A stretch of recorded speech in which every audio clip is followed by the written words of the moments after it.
Well, greetings, imagination connoisseurs. Once again, it is I, your Duke of Dope Discourse, your master of fun and wonder, your viceroy of verisimilitude, your sommelier of cinema, your archbishop of Banterbury, and of course, as we all know, your existential Mr. Rogers. That's right, Robert Meyer Burnett here, once again, Rob casting at you imagination connoisseurs, you members of this, the Post-Geek Singularity community. Welcome to Robservations, episode number 433. Wow, every time we do a new episode, I'm shocked. It seemed like it was just the 400th episode. My God, how time flies. Before I start the show, which, by the way, the show is going to be an all-letter day. I have so many letters to catch up with and a deluge of things to share with everyone. Over the last couple of days, I want to say that I'm humbled and I'm thankful and I am deeply moved by the outpouring of letters and support and commentary people have been sending my way. And from the bottom of my heart, I thank you for all of that. I do want to say something about this situation. Obviously, what I said was ultimately, on reflection, certainly not well stated, and I said it out of anger, which nobody should do, really. And also, it didn't hold up to my usual tweet standards, even for me. And again, I've apologized for it, but I would like to, in light of everything that's going on, to say, indeed, we need to keep our eyes on the prize here. One is that we are still in the midst of a pandemic. Now, there are more COVID cases happening every day, especially here in California and in other parts of the country. We cannot forget about that. We also can't forget about the ongoing problem, which is what precipitated this whole thing. There is racial injustice, racial inequality throughout America, and there always has been. And I think, if nothing else, we should concentrate on the fact that this could be the moment that begins real systemic change throughout every part of the United States, every economic level, every place. The time is now, and we keep saying that. I mean, in my lifetime, I don't think I was born when the civil rights movement was at its zenith back in the 60s. I lived through the LA riots of 1992, which was about this very same topic, the injustice and inequities of the inequities of our criminal justice system, where we saw the city go up in flames, and we're right back to where we were in 1992, which was right back to where we were from the 60s. Perhaps now, the third time, at least in my lifetime, could be the charm. And we are sitting on a moment of what could be true change, true systemic, deep change that we can all be a part of. And I choose to think of it that way and hope that we can all move forward. These are the things that we need to be paying attention to.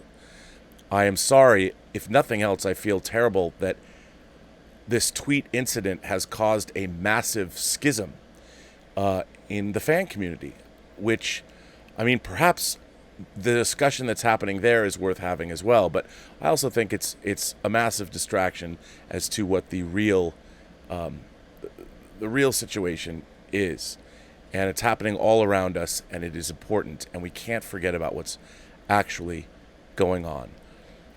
I would hope that for those of you who have been very supportive of me, please come to the channel.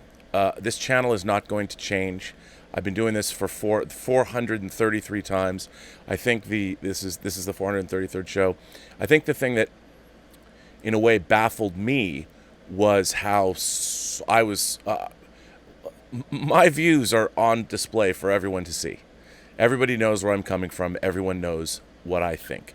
And if somebody doesn't know what I think, or what they want to know what I think, you can write me, you can tweet me, you can DM me. There's many ways to find out what's really going on. And I would hope that somebody would do just that before being pilloried on social media. I'm happy to answer anyone's questions. So if they have any kind of doubts or they wonder why I said what I said, this entire show exists to exchange those ideas. So I invite anybody to come here and ask me all the questions they want. And you can send me letters, and I'm happy to read them, as I will today. So if anybody wants to know anything, obviously this is a show that celebrates imagination, and we are all imagination connoisseurs, so I would like to keep it like that. But if you do want to ask me questions about things outside of that realm, I'm happy to answer those too, because obviously the kinds of things that we talk about are informed by the society that we live in. So I don't think I'm not somebody that shies away from those issues, as any longtime watcher of this show can tell you. Anyway, I invite everybody to this channel to have open, cogent discourse, as long as you respect everybody else's right to do the same here. That's all I ask. That's basically my mission statement. I invite all of you to go to the Burnettwork.net website, where I think we have that mission statement written down. And it would be nice if people, might want to take a breath and remember what's really important now. And that said, let's just see what everybody has to say, because there's a lot of stuff. Oh, by the way, the first thing I want to do, actually, I don't know if you can see this, but Cal, our boy from Swack Props, if you haven't gone to his Etsy store, Swack Props makes prop books. And he made me this shirt for my birthday. And I love that. It says, "I'm the Duke of Dope Discourse, the Master of Fun," and all my little catchphrases on a nice, very comfy, black, nerdy t-shirt. So I want to thank Swack Props for getting this for me, and I want to thank the Richard, our moderator, for giving him the assist. So cheers to you, sir. So I'm just going to jump into these letters, and as I said, there are a lot of them. And again, the outpouring of all kinds of support from everybody has been great. And as always, you can use the tip or the super chat feature, or just write me a letter. I obviously can't get to your letter today, but I'm going to try and get to everybody's letter. Or you can also send me, by the way, a video. You can go to the website, theburnettwork.net, and send me a video. And if it's not completely inflammatory or something like that, I'm happy to play it on this show. Again, if you disagree with something that I say, you want to take me to task, as long as you do so in a respectful manner. You don't have to be respectful to me necessarily, but I would ask you to be respectful to this community and everybody that's here. I am happy to play videos, to read letters, to do whatever it is anybody chooses. Send them all. Send them to me. So that's what this channel is actually all about.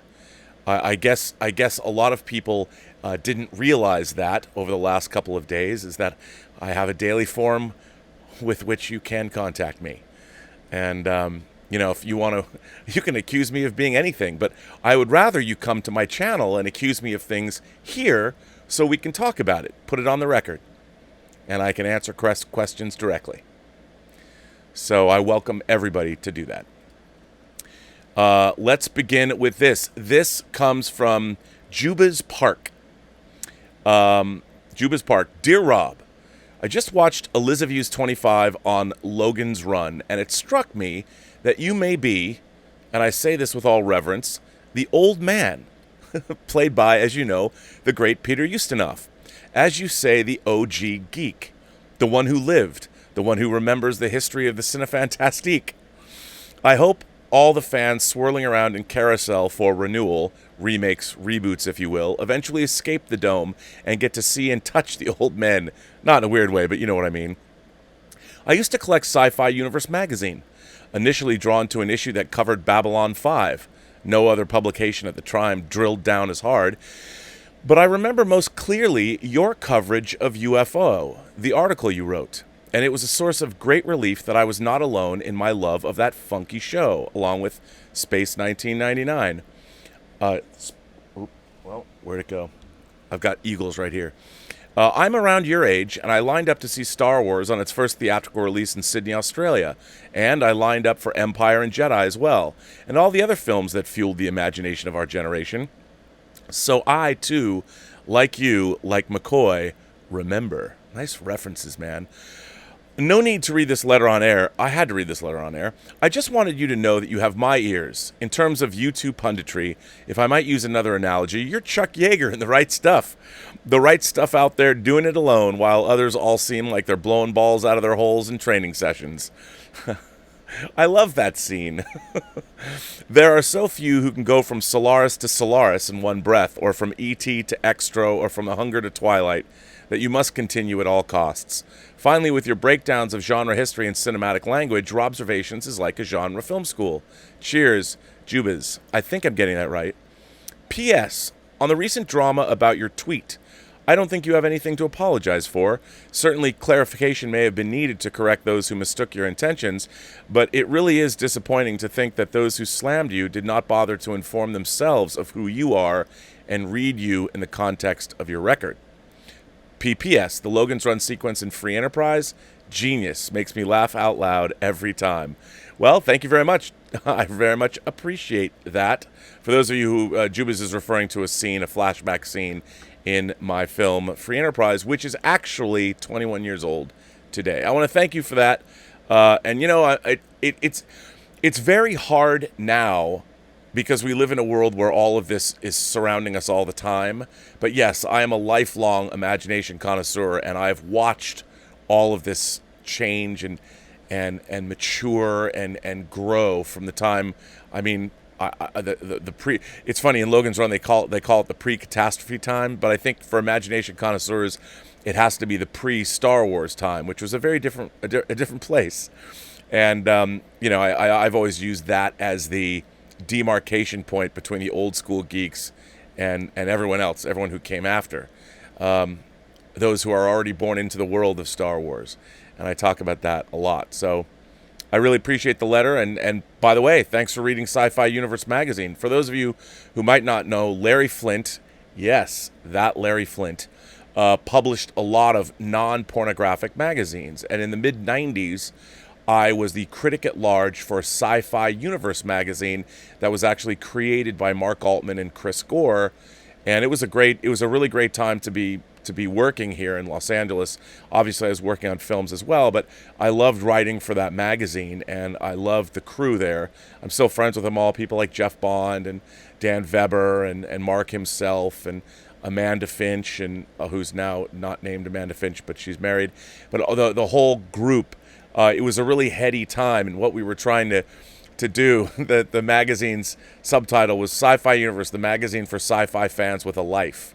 And Free Enterprise was very much sort of born out of that culture. We like to consider ourselves the cool geeks.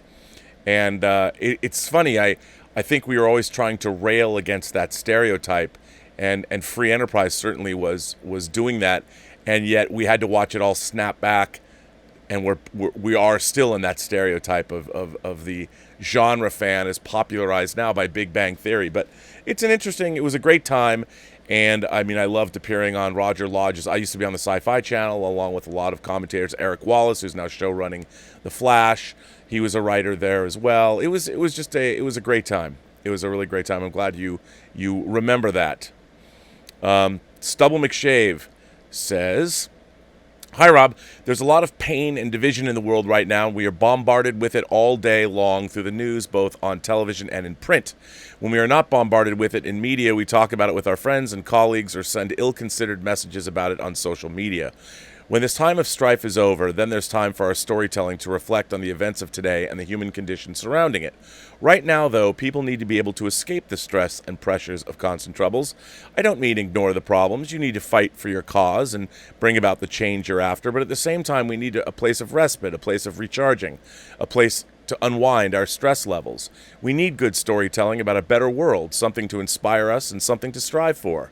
So my question to Hollywood and the rest of the storytelling community is, what stories are you putting out into the world?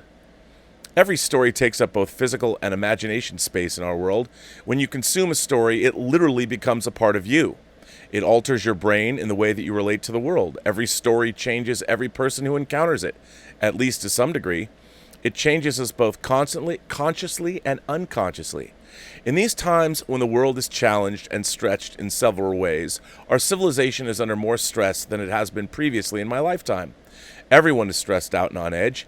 In these times, we need to be telling stories that inspire us to do better and that there's a brighter future. We need to read, watch, and hear stories that reach down into our collective subconscious and show us the archetypical and transformative truth of our very existence. This is not possible without good storytelling. Good intentions themselves don't accomplish this. To be able to tell such stories, people need to let hope back into their hearts and belief into their souls. We as a people, a race of Earth humans, must be able to look beyond the strife of today and find that hope on the other side of all the strife and suffering. We do need stories that tell fundamental truths about the human existence, and we do need to dream about a better future. Right now, there's a fog over existence, be it a virus pandemic or a fundamental rights issue of equal worth and justice. We need to see the shining light through the fog and inspire everyone to reach it. Oscar Wilde said, "We are all in the gutter, but some of us are looking at the stars." I think it's time for visionaries and storytellers to start pointing at those stars and show us the way to reach them. We need to point to the stars to guide us right and not just be lost in the fog of our own strife and despair. Stubble McShave. Well, Stubble, once again, a great letter. I couldn't agree more. You know, the funny thing is, though, we have so many great stories that even address the issues that we're facing. And I think in a way, when we have great social upheaval, it's really the only time people can stop and really take notice. I mean, we've got communities coming together. We've got people soul searching and talking about things and being ways they haven't been. And I'm hoping that through this kind of calamitous or tumultuous time, that real change will come out of it. And that's what I really hope. I hope for everyone. And I think it will. It's obviously human beings. We're not exactly always working for our own self-interests, clearly, but incrementally, slowly, I do believe that change is coming, and change will always be for the better. I hope. Just like at the end of Shawshank Redemption. Hope. Sonny Dominguez writes in, "Rob, last night I was enjoying a lovely evening in my Burbank apartment, wondering what else is coming down the pike for 2020? World War III, an alien invasion, the rapture? Then I receive a text from a friend asking if I heard what happened. So after briefing myself of the situation, I jump in my ship to light speed and communicated with other members of the Post-Geek Singularity. I understand your anger. I felt it too. The travesty that happened. I wish a real-life Rambo or Equalizer or Charles Bronson Death Wish would have swooped in seconds before those perpetrators had a chance to act. Alas, the grim reality is that life doesn't unfold like in those movies. Those who are quick to condemn you for venting your frustration, I wonder if they hold those who cheered the destruction of the police station to the same standard. Celebrities and influencers praised its burning. Yet, did they take into consideration the evidence of rapes and murders forever destroyed? Whether it's our current leaders or those portrayed in films and TV, I see that emotional intelligence is no longer a virtue. Think before you shoot. Assess before you execute. Consider the consequences before you try canceling. Isn't that why we love heroes? They embody the best qualities of what it means to be human, even those we could never achieve. Superman and Captain America are often criticized for their Boy Scout restraint, whereas Batman and the Punisher are loved for their take-no-prisoners bravado. Understandable, because it aligns with the default qualities of human nature. People wanted Jesus to be a sword-wielding Messiah, yet his message was quite the opposite. As a fellow artist and imagination connoisseur, I wanted you to know that I look up to you, Robert. More than any other YouTuber, I feel a kindred brotherhood with you. We share love for comic books, movies, Chow Yun Fat, physical media, and most importantly, our mothers. I admire you for the strides you've made in your professional career and your love of storytelling. You've educated me in my geekdom and sharpened me into being a better communicator. We met and spoke briefly at the John Campea Show's event in the Victory Theater, and I'm the one who gave you that Han Cholo shirt. And I look forward to the day that I can sit with you, enjoy some whiskey, and truly get to know more about you. Until then, to the solidarity of the singularity. Wow, I love that. Solidarity of the singularity. Sunny D, call sign Captain Confidence. Well, see again. I've been getting so many messages and letters like this. I drink to you, sir. The funny thing to me is, the strange thing to me is, even the people that I work with apparently didn't know much about me. And for whatever reason, I was a lot less liked than I might have thought.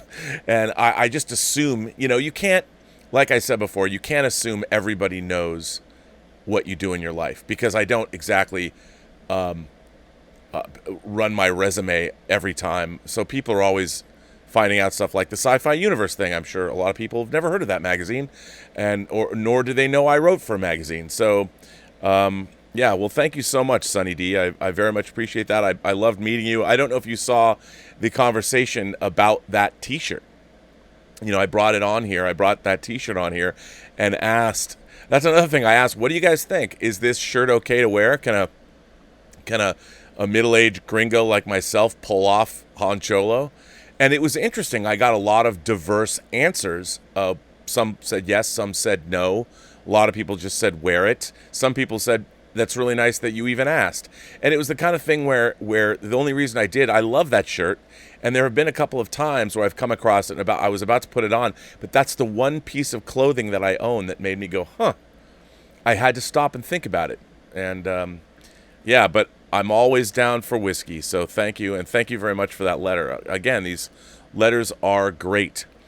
This next letter comes from S. Beam. By the way, I'll read every letter. I mean, I don't weed out.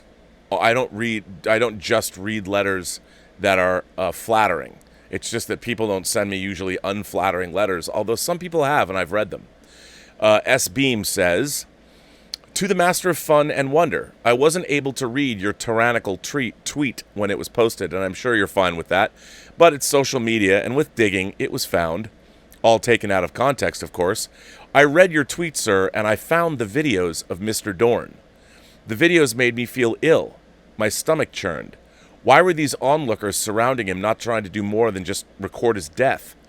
Then I read your tweet again, and I fully understood your frustration and your anguish. Rob, I've been watching you for what feels like forever. I've even created a 6th scale figure of you out of respect for you. You still have my respect, sir. You, Chris, Aaron, and John helped me get out of depression after the mother of my 3rd child dipped out on us. I will always have your back, Viceroy. Earlier today, I heard you mention that you thought about hanging up Robservations. If you feel the need to do that, so I will have your back there as well. I'm sure I'm not the only one who feels that way either. You've built this Post-Geek Singularity, the Burnettwork, and a following of fans that have only done great things because you've been there as a helpful voice to get us through our day. Some see you as a teacher, a mentor, and a friend, all because of the community you brought together. Your past, your history in the film business will always be there because of the community you built. Everyone who knows you and those who call you friend are also forgiving people. Those who don't and are not forgiving people showed their true color in the response to your tweet. They're obviously not worth the time anymore. I'm glad you've also stated you've seen this as a learning moment, because if you're not learning from your mistakes, then you're not paying attention. That's life, a constant learning experience full of verisimilitude. Rob, your Post-Geek Singularity will always be with you, whether you're on the air or not. I know at least myself and a few others are mature enough to understand all sides of transpiring events because of your tweet. Rob, we all have mad respect for you. The Post-Geek Singularity, your patrons, all who read this are and always will be grateful to you and your content. Both Robservations and Elizaviews whining about the movies. Well, that's very nice. She'll like that that you said that. Bruh, I feel like I've gone on long enough. The needs of the many outweigh the needs of the few or the one. Shout out to Star Trek II, The Wrath of Khan. In addition to Free Enterprise, Star Trek II, The Wrath of Khan opened on this day 38 years ago in 1982, along with, lest we forget, Poltergeist. That's right. Talk about an imagination connoisseur's Sophie's choice. What do you go see, Poltergeist or Star Trek II? I mean, to be honest, for me, I went and saw Star Trek II 4 times in one day. I saw Star Trek II 4 times at the John Dance Theater in Bellevue, Washington. On this day, 38 years ago, yes, I did. Your friend Slevin Beam. Well, Slevin, thank you so much. Again, another letter. Yeah, I'm not hanging up Robservations. Look, if nothing else, I mean, I do this show because it keeps me connected and excited about all the other stuff going on in my life. You know, you might hear me promote the fact that, like, I just got yesterday, they sent me copies of the Hills Run Red Blu-ray. And here's a film that I actually produced, that I developed over a couple of years, and my good friend Dave Parker directed, and we flipped it to Warner Brothers, and Joel Silver, of the producer of Lethal Weapon and Die Hard, was our exec producer. And I got to go to Bulgaria and make it. Now, it's a pretty extreme, nasty little piece of work. It's a horror film, after all. And I appreciate that it's not everyone's cup of tea. But the disc is coming out a week from, well, it comes out on the 16th of June. I'm very proud that it's coming out. And Dave and I, during this quarantine, created 6.5 hours of special features. So I figured, if nothing else, you know, I'm still here. I can't not talk about my work. I can't not promote it, because isn't that what you're supposed to do? I mean, I was very happy that, I mean, here it is. One more time, people. Here is a little ad for it, The Hills Run Red. First time on Blu-ray. It's true. It's never come out on Blu-ray, which was something I never quite understood. Like, what is up with this not being on Blu-ray? But we did, like I said, 13 new featurettes and 2 new commentaries, and for a total of 6.5 hours of bonus features, in addition to the documentary that I did 11 years ago for the disc. That's on there too. So, yeah. No, I'm going to stick around, and if nothing else, the letters people have been writing to me, I can't give it up. Here's an interesting letter. Okay, Herman Mueller wrote this. Hi, Robert. Warning, I use the N-word in context that some will find offensive. I want to share something that happened to me about 6 years ago. Some background information is needed. My younger sister was involved with a man from Barbados, and he has 2 fantastic boys as a result of this relationship. As mixed race, they've had their issues with racism. When the oldest boy was in grade 12, he played for his high school football team. Football season came and went, and the semester came to its conclusion. It was only at the end of the semester that he revealed that in August, 10 of his teammates jumped and branded him with a lighter. They taunted him the entire season with phrases like, "We hate his name because he is black," and "eliminate the N-word." I learned of this on Friday night. My anger built over the next several hours, and the next morning, as I drove to synagogue, the desire to go to his school with a baseball bat and beat the fuck out of his coach and principal infected my soul. My rabbi gave a sermon that morning that stressed the need to not take matters into our own hands, to let the police system work. His words hit me hard. During Oneg, I thanked him for his words and arranged to meet him later in the week. When we met, I told him what had happened and how his words impacted me and woke me up to the dangerous path I was contemplating going on. I was still filled with rage and very much wanted to follow through with this bat strategy. I was lucky to have him there. While the end result was not what I wanted, my nephew wanted to get on with his life. He transferred to a different school to get away from the racist BS. The anger came close to destroying me. 6 years later, life continues, and these pricks are still with the school board. My nephew has gotten past it all. He's a much tougher and stronger and very caring man. He now works with troubled youth in group homes, showing them how to release their emotions through sports. I'm amazed at what he does. He has grown into a loving and caring man, and I am so proud of him. I felt the need to share this with you because your life has been a blessing for me and this community. Thank you, Herman. Well, Herman, again, what a fantastic letter. I mean, isn't it amazing that he carried all of that around and didn't tell anybody? Yeah, I myself, because I don't, quote, look Jewish, I was adopted, but I was adopted into a Jewish family. When I was growing up, and like I was in Boy Scouts, and we would go, well, Webelos, Cub Scouts, and we would go sing like at an old folks home or something. And I used to hear, me and Jason Levin were the only 2 Jewish guys in our scout troop. But I used to hear a lot of anti-Semitic stuff. That was either people would talk about it, they wouldn't know I'm Jewish or something like that. And it was interesting because when it was people my age, they were parroting what they've heard from other people. But I did hear from older people, I do think that hate is learned. It's taught. And I've learned in my life that the quickest way to get over that is to interact with other people that are outside of your experience. And I think especially when you work with people, one of the things I like about working in the motion picture industry, especially when you're in production, is just there is a great deal of diversity and a lot of interesting people on movie sets. And they do have a certain mindset that I particularly respond to. And I've just learned that the key to it all is to really spend time with people, work with people, get to know people, and any of those preconceived notions about who people are really melt away pretty quickly when you're interacting with someone, because you realize you stop looking at people based on their obvious overt attributes, and you start paying attention to who they are as people. And that's really what's important. The problem is getting people to interact that way. And I'm a great letter, and I appreciate the sentiment of what everyone is sharing here. But that was a terrific letter. But yeah, but the rage, I felt that kind of rage too, where you want to be able to do something. I think also what I was responding to, it was that video. One of the things that really disturbs me when you see things like this happen is nowadays people would rather capture something on their phones than render aid, and it's baffling to me.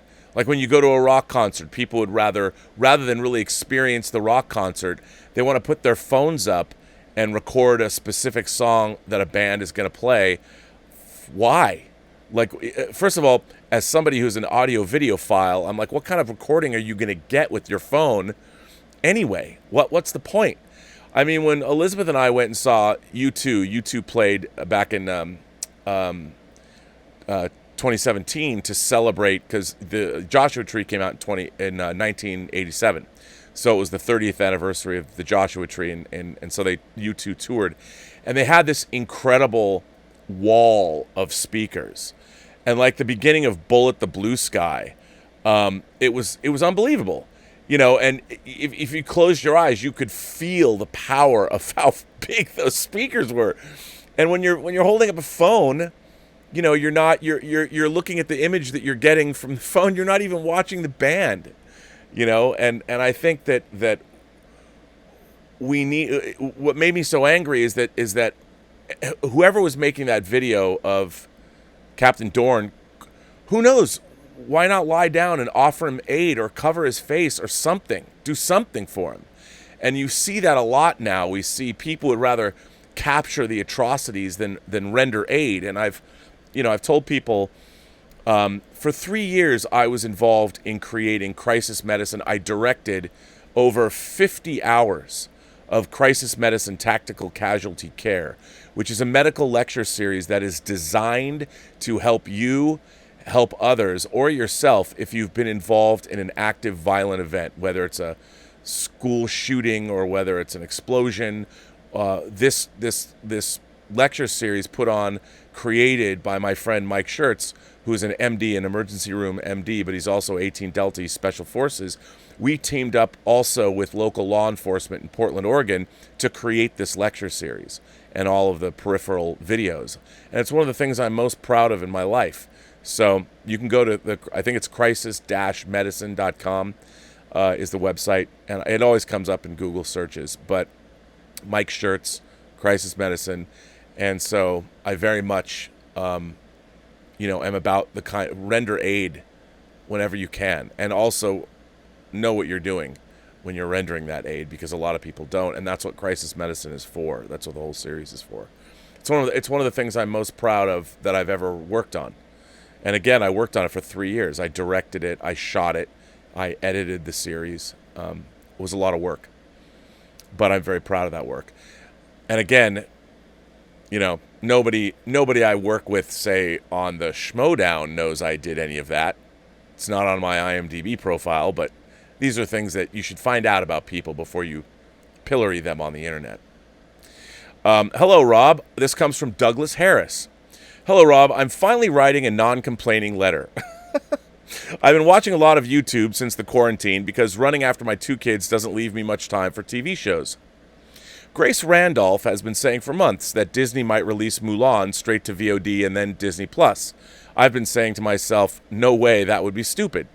That is until I heard that not enough theaters will be open in July to make it plausible. While I consider myself an imagination connoisseur, I'm far more interested in the business side of Hollywood than anything else. Disney doesn't really release budgets, so I'm assuming for this discussion that the budget is around $100 to $150 million. I'll bet it's even more than that, actually. That means the marketing budget is around the same, so the total spend is between $200 to $300 million. Disney had done most of, if not all, the marketing for the movie before theaters closed. The one bright spot is that when people speak of WB's Tenet, Mulan is spoken in the same breath. So, free marketing for Disney. If Disney has to push the movie again, they will have to remarket the movie, which will be another $100 to $150 million. November 2020 through 2021 is jam-packed. Realistically, there probably won't be a billion-dollar movie this next year or this year or next. The only movie I think stands a chance is Fast 9 for breaking $1 billion. I know I'm probably rambling now, but the heart of the letter. If Disney has already spent $200 to $300 million plus another $100 to $150 million on marketing, then this is now at $300 to $450 million. This is again now a $300 to $450 million movie. At that price, the movie would have to make almost $1 billion to break even. Does that become feasible to release it theatrically? Would Disney lose less if they do $25 VOD and write off the loss? Well, as we've talked about, interesting question. As we've talked about on the John Campea show, the kind of money that's been spent on the largest VOD events, I think it was a fight, I think it was a Pacquiao fight, and it grossed like $400 million. Now, I think what happened is, with, say, Trolls, the Trolls World Tour, that was one of the first movies that was going to go theatrical, and it was set up to go on to VOD, is that while VOD has been around, or SVOD, no one has thought about first-run movies being that's the first way that you could see them, because it's something new. Now, in this case, we've got theaters like AMC doesn't know if it can stick around, and we still don't know, is Tenet going to open on its July 15th or 17th date? We heard good news today. Was it Cinemark that said they were going to reopen? They have ways to reopen, and they weren't even going to require people to wear masks. I don't know about that, but they did. But I think if it's going to be feasible for a movie like Mulan, see, here's the problem.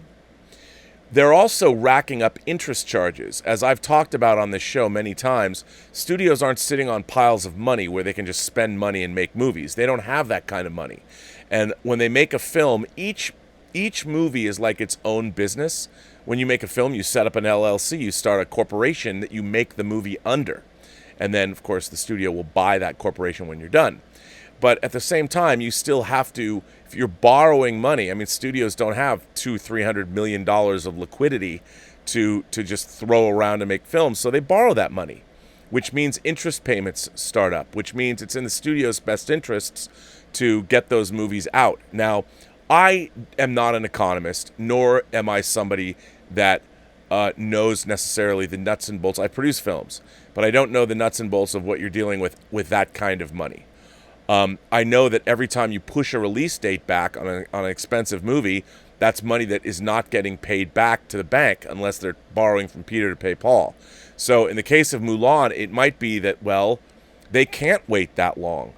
I know Disney had a great year last year, but they've spent a lot of money, and especially now, can they afford to wait? I don't know.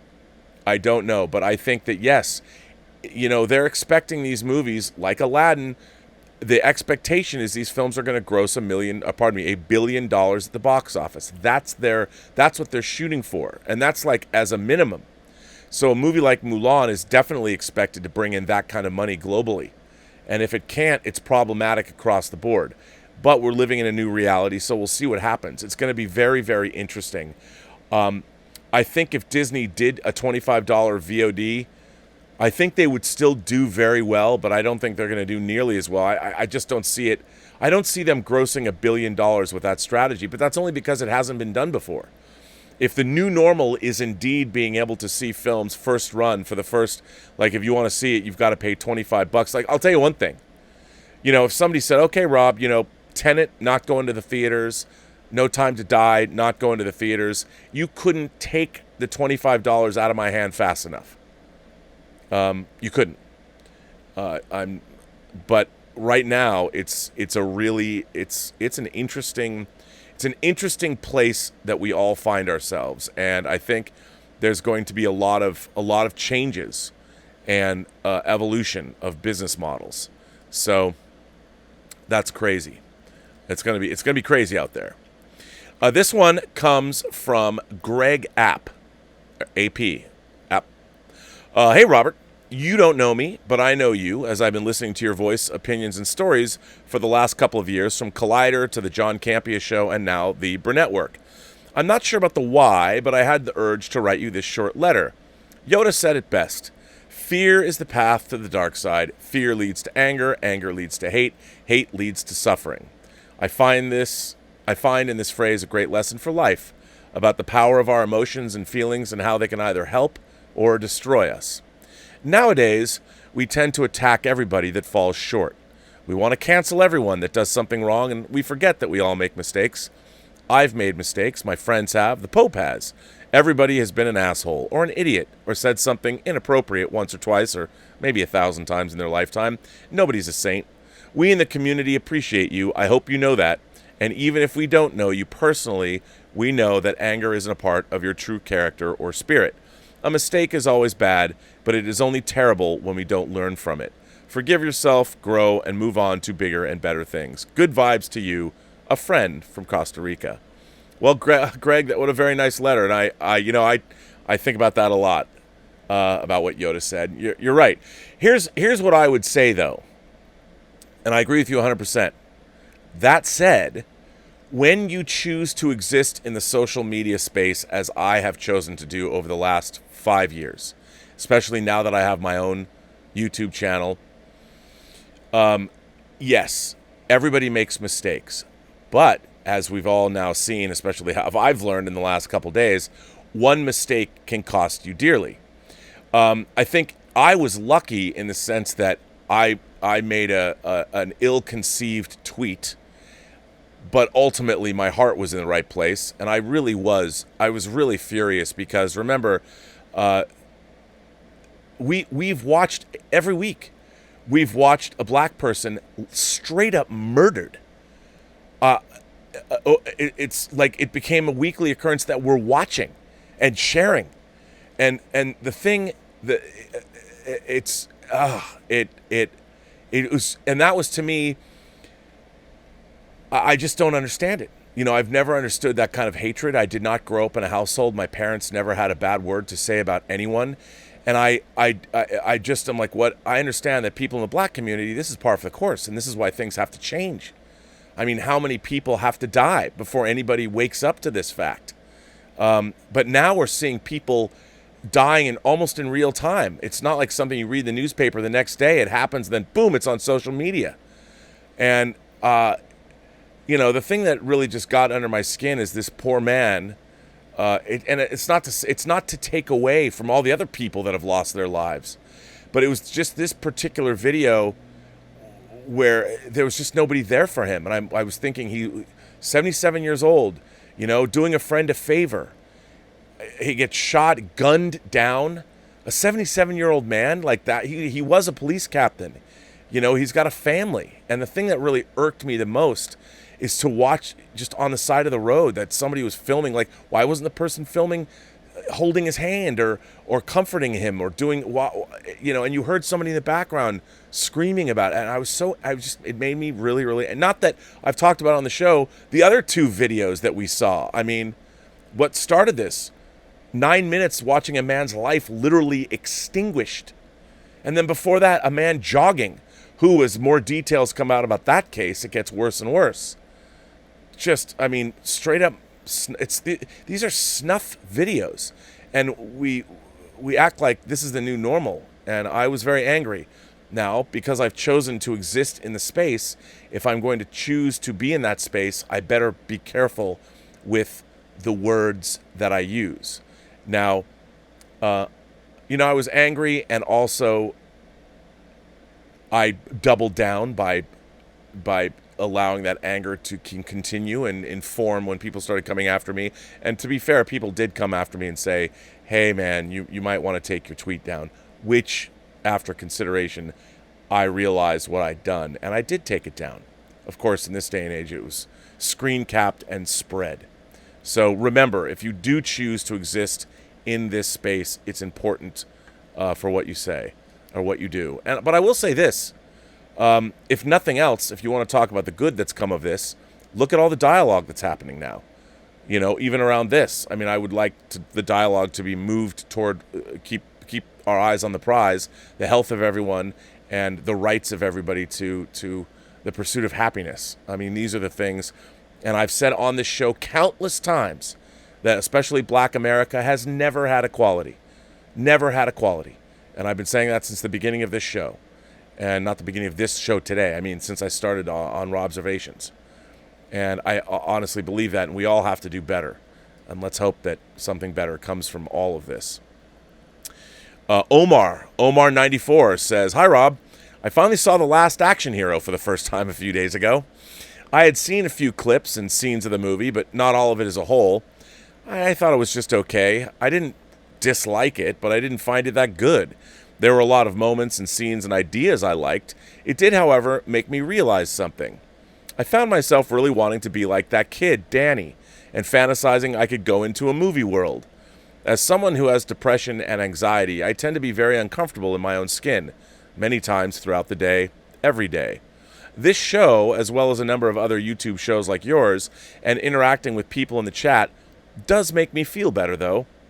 The reason I want to be like Danny is it's very hard for me to fit in with people, as I watch so many movies and TV shows, etc., so I seem to care for and prefer spending more time with fictional worlds and characters than I do with real people in the real world.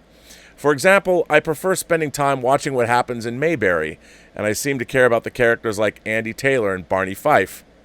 Do you ever feel like that sometimes, where you would rather live in a fictional world and spend time with fictional characters than be in the real world? Thanks. Live long and prosper. Oh, Omar. I cannot tell you, I have spent much of my life, much of my imagination, wishing that I could live in the worlds that are our favorite worlds. I mean, look, I'm not going to lie. Living in that Dome City and Logan's Run for a while wouldn't be such a bad thing, you know what I'm saying? I wanted to live on the Starship Enterprise. I wanted to be part of that crew. I wanted to know Kirk, Spock, and McCoy. I wanted to know those guys. I wanted to be a Jedi Knight. You know, in the age of the High Republic now, I guess. I wanted to live in Star Wars. You know? Of course. I wanted a DeLorean time machine. What would you do with the DeLorean time machine if you had one? Would you go back and right wrongs?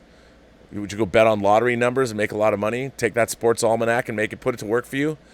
You know, would you go back and go see the crucifixion and the resurrection and see if that was real? Or would you go back and hang out and watch them build the pyramids? I mean, I think all of us, I think every member of the Post-Geek Singularity, every person who's watching this channel right now, everybody relates to what you just said. You are not alone, and you've certainly come to the right place. You have come to the right place, let me tell you. Man, there are certainly a lot of letters. Okay, I'm gonna take a break from letters just for a second and jump into what you guys are saying over here. Let's see what you're saying. I don't know what you're saying, which is why I'm going to back up and find out. Let's see. Calvin asked if I've got the video of Braxton doing Captain Kirk. I will show it tomorrow. I'm sorry I didn't show it today. I have to process those videos, but I can't wait. You know how much I love Braxton. Calvin is Braxton's father. Braxton is our favorite 5-year-old Star Trek fan. And, yeah, you got to check it out.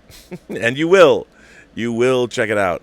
As I'm looking at myself with hair flying all over the place. Gabe Axelarian? Xarlian. Gabe Xarlian. I wanted to ask you, do you have any ideas why Legion has only one season released on Blu-ray? It does? Season 2 is only released on DVD, and Season 3 is not out. That makes no sense. Can you investigate, Detective RMB? I need to see this work of art in HD. Thanks. Wow, that's bizarre. You know, it might have something to do with the Fox sale, that there was a moratorium put on all Fox physical media properties. I'll bet that was it. I'll bet it has something to do with that, I would imagine. And I don't know what Disney's going to do with physical media as far as the Fox properties are concerned. If they're just going to put it all on Hulu, it's going to be really interesting to see. I would love to get the complete season. But that is a really good question. Off the top of my head, I would say it has to do with Fox sale. Royce Freeman sent a super chat in and says, with actor contracts for multiple films, let's say they reboot franchise like Casino Royale with Judi Dench. Does that count as the same character or a new one with the same name? Is it another film deal? Oh, no, it absolutely would be. Each film is a separate deal. I mean, sometimes actors will have a contract for 3 films or something, like if you're going to be or 5 films or something, 9 films, I guess, if you're Sam Jackson in the Marvel Cinematic Universe, and those deals are very specifically delineated. But if you're going to remake something, that's a totally different situation. It would be a brand new deal. Willow sends in a tip and says, do you think Netflix is already developing a documentary on this Nacho Vidal? Okay. I love Willow. You know, Willow's such this cute, perky girl, and after having finally seen her and heard her voice, I mean, obviously we love her letters on this channel, but I love the fact that Willow has such a dirty mind. So for those of you who don't know, and I'm only assuming Willow, I'm not assuming, I probably know this is absolutely true, I'm not wrong about this. Nacho Vidal is a Spanish porn star, a male porn star. He has his own store, and he also fancies himself some kind of a shaman, healer, or whatever, and he was participating in a ritual using, I don't want to say the venom, the bile of a frog that is supposed to have hallucinogenic qualities. And of course, he leads people, down this path, and he helps them become self-actualized or whatever, because, that's what Spanish porn stars do. And a person died. And so he's been accused of you know what, hang on.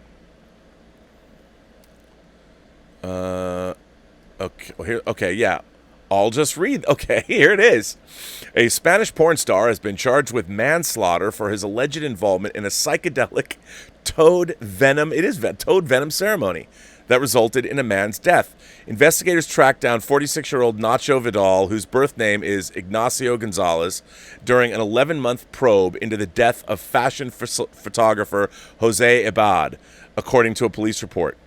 Abad died in June of 2019 in a mystic ritual that involved inhaling hallucinogenic vapors from the venom of the Sonoran desert toad, according to the report.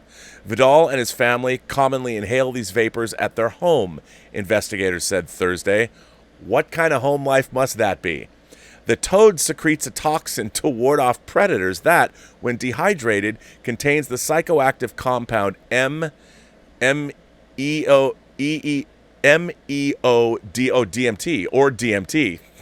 which has hallucinogenic properties.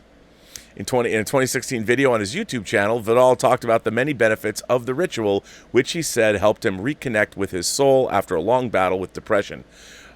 Willow asking me whether Netflix is already developing a documentary. I would say somebody is. I think, Willow, you are on the money. And I bet your next question is, are they going to delve into his porn past? I don't know, but God love you, Willow, for asking me this question. Nick Garula sends in a tip and says, hey, Rob, I'm going through TNG again, The Next Generation. This time I'm watching it with your eyes. what material would recommend to get to learn more about the ships, the planets, the species, etc.? Well, that's interesting. I mean, there's a lot of reference materials about those things. The best thing that I would get, obviously, is I can't reach it, otherwise I'd show it to you, is the beautiful 2-volume hardcover. It comes bound together.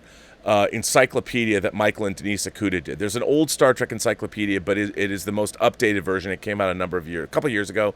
It's amazing. If you want to know anything about Star Trek, start there. However, I don't think there's a lot from there's nothing from Picard, obviously, and I think very little from Discovery. But it is an essential tome if you are a Star Trek fan. So check that out.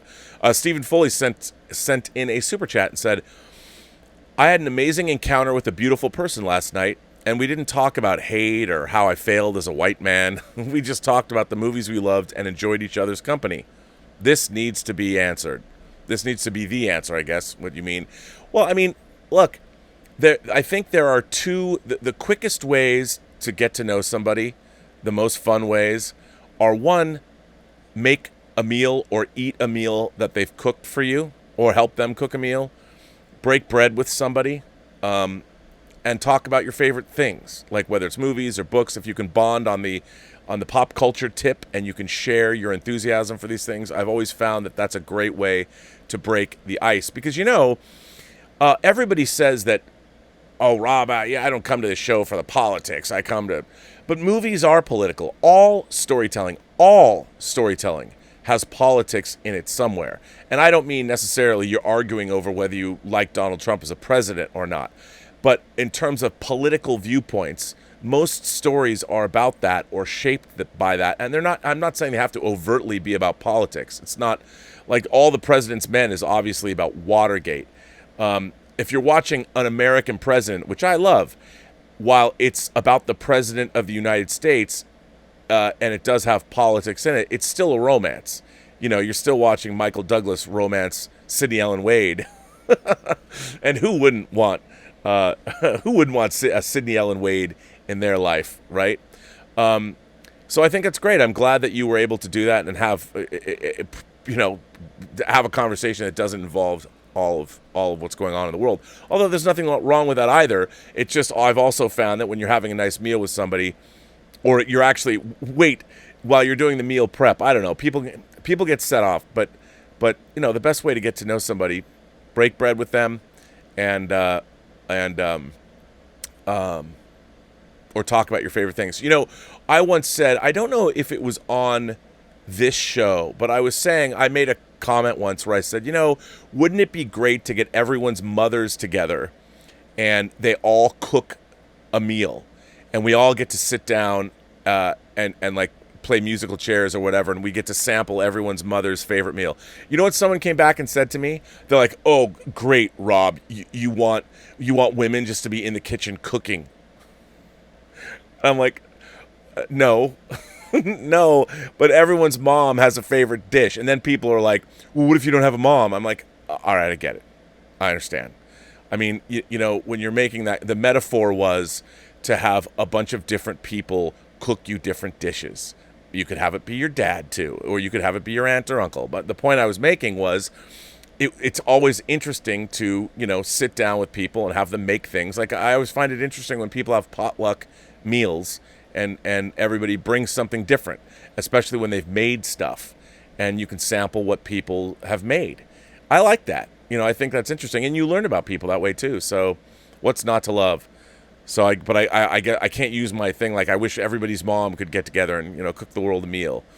People like, it's just very sexist of you to say that. I'm like, funny thing is, who would understand what I was saying about that? My mom would. My mom would be like, oh, that's a great idea. Why don't we have the neighborhood kids over? And my mom would love that.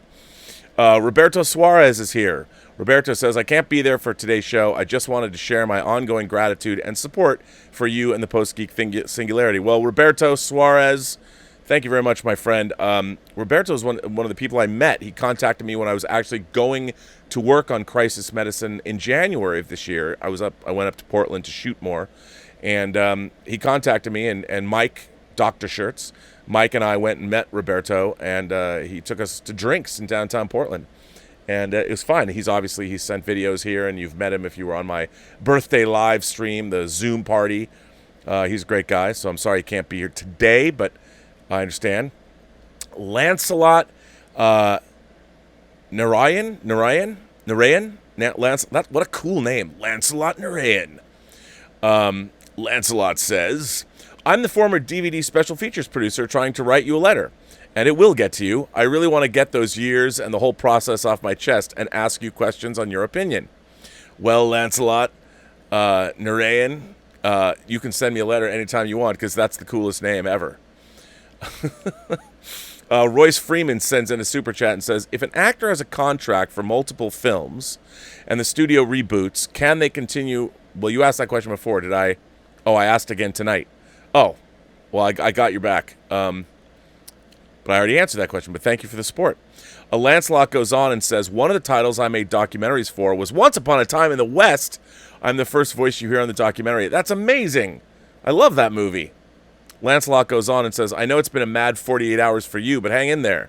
I'll get that letter to you. Keep your pecker up. Lancelot Narayan. Is that right? Narayan? I don't know. You have to phonetically spell that out for me. Emilio Hansen says, will No Time to Die really be released this year? Man, dude. Oh, man, I hope so. I really hope so. But again, it's a very expensive Bond movie. They need those theaters open. They really need those theaters open. Which is a bummer. My frame rate is too high. I'm getting the whole frame rate thing. It says it's too high. It is, I wonder what's going on there. It says I have a good connection, but who knows? Maybe I'm being choked out. I don't know. Sidhu's Screening Room. I don't know. You know what, Emil? I hope so. I really, really do hope so. But again, it's really gonna depend on can they open all theaters and are people gonna feel safe going to those theaters? We are seeing in other parts of the world, like Latin America, COVID-19 is really starting to slam them hard. And this is a problem that is not nearly over yet, and we'll see what happens.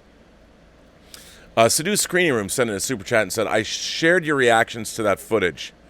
Destruction of businesses during a pandemic-induced recession represents the peak of humanity's stupidity. Look, we are our own worst enemies, and look, the outrage of the population over the incredible racial injustice that happens in this country on a daily basis. We absolutely have to solve these problems, and the outrage is there, and protest is necessary. In fact, it's required. And I would say, though, that looting and burning, one, it's counterproductive to the message, and two, with the state that we're at now, I mean, watching small businesses, people losing their livelihoods, especially people who've already had their stores closed for how long? I mean, it's counterproductive to the message, but it's also counterproductive to it's counterproductive to everything. I mean, especially if the small business owners are the ones people that sink all of their money, immigrants that come to this country that's their livelihood, drives me crazy. Hunter Grendel, I love that. So you're the Hunter Rose Grendel fan. That's I have all the Matt Wagner's Grendel comics, but I still love that Hunter Rose story the most. I think it's so good. I would love to see that movie made. How long will it be before Marvel and DC apologize for publishing heroes stopping looters and rioters, since they're now condoned by practically everyone in politics, media, and athletics? I don't know. Yeah, I don't know. To me, the normalizing criminality is not something that we need to do either. I watched that it was heartbreaking to hear that science fiction. There was a science fiction and mystery bookstore. They're a part of the same building, but that it was burned down. Again, a small locally owned business, been around for a long time. I mean, that resonated with me, obviously, because I love books and I love science fiction, fantasy, and horror and mystery. And why would you want to do that? Why would you want to burn down a place full of ideas? It's frustrating. I don't think anybody everybody now is saying, "Oh, this has to happen." I get it, but it's when the cleanup happens. A lot of LA was burned down during the riots. My neighborhood, my 7-Eleven was burned down, and 2 street corners on Hollywood Boulevard, not too far from where I lived, were burned down. And, you know, people work there.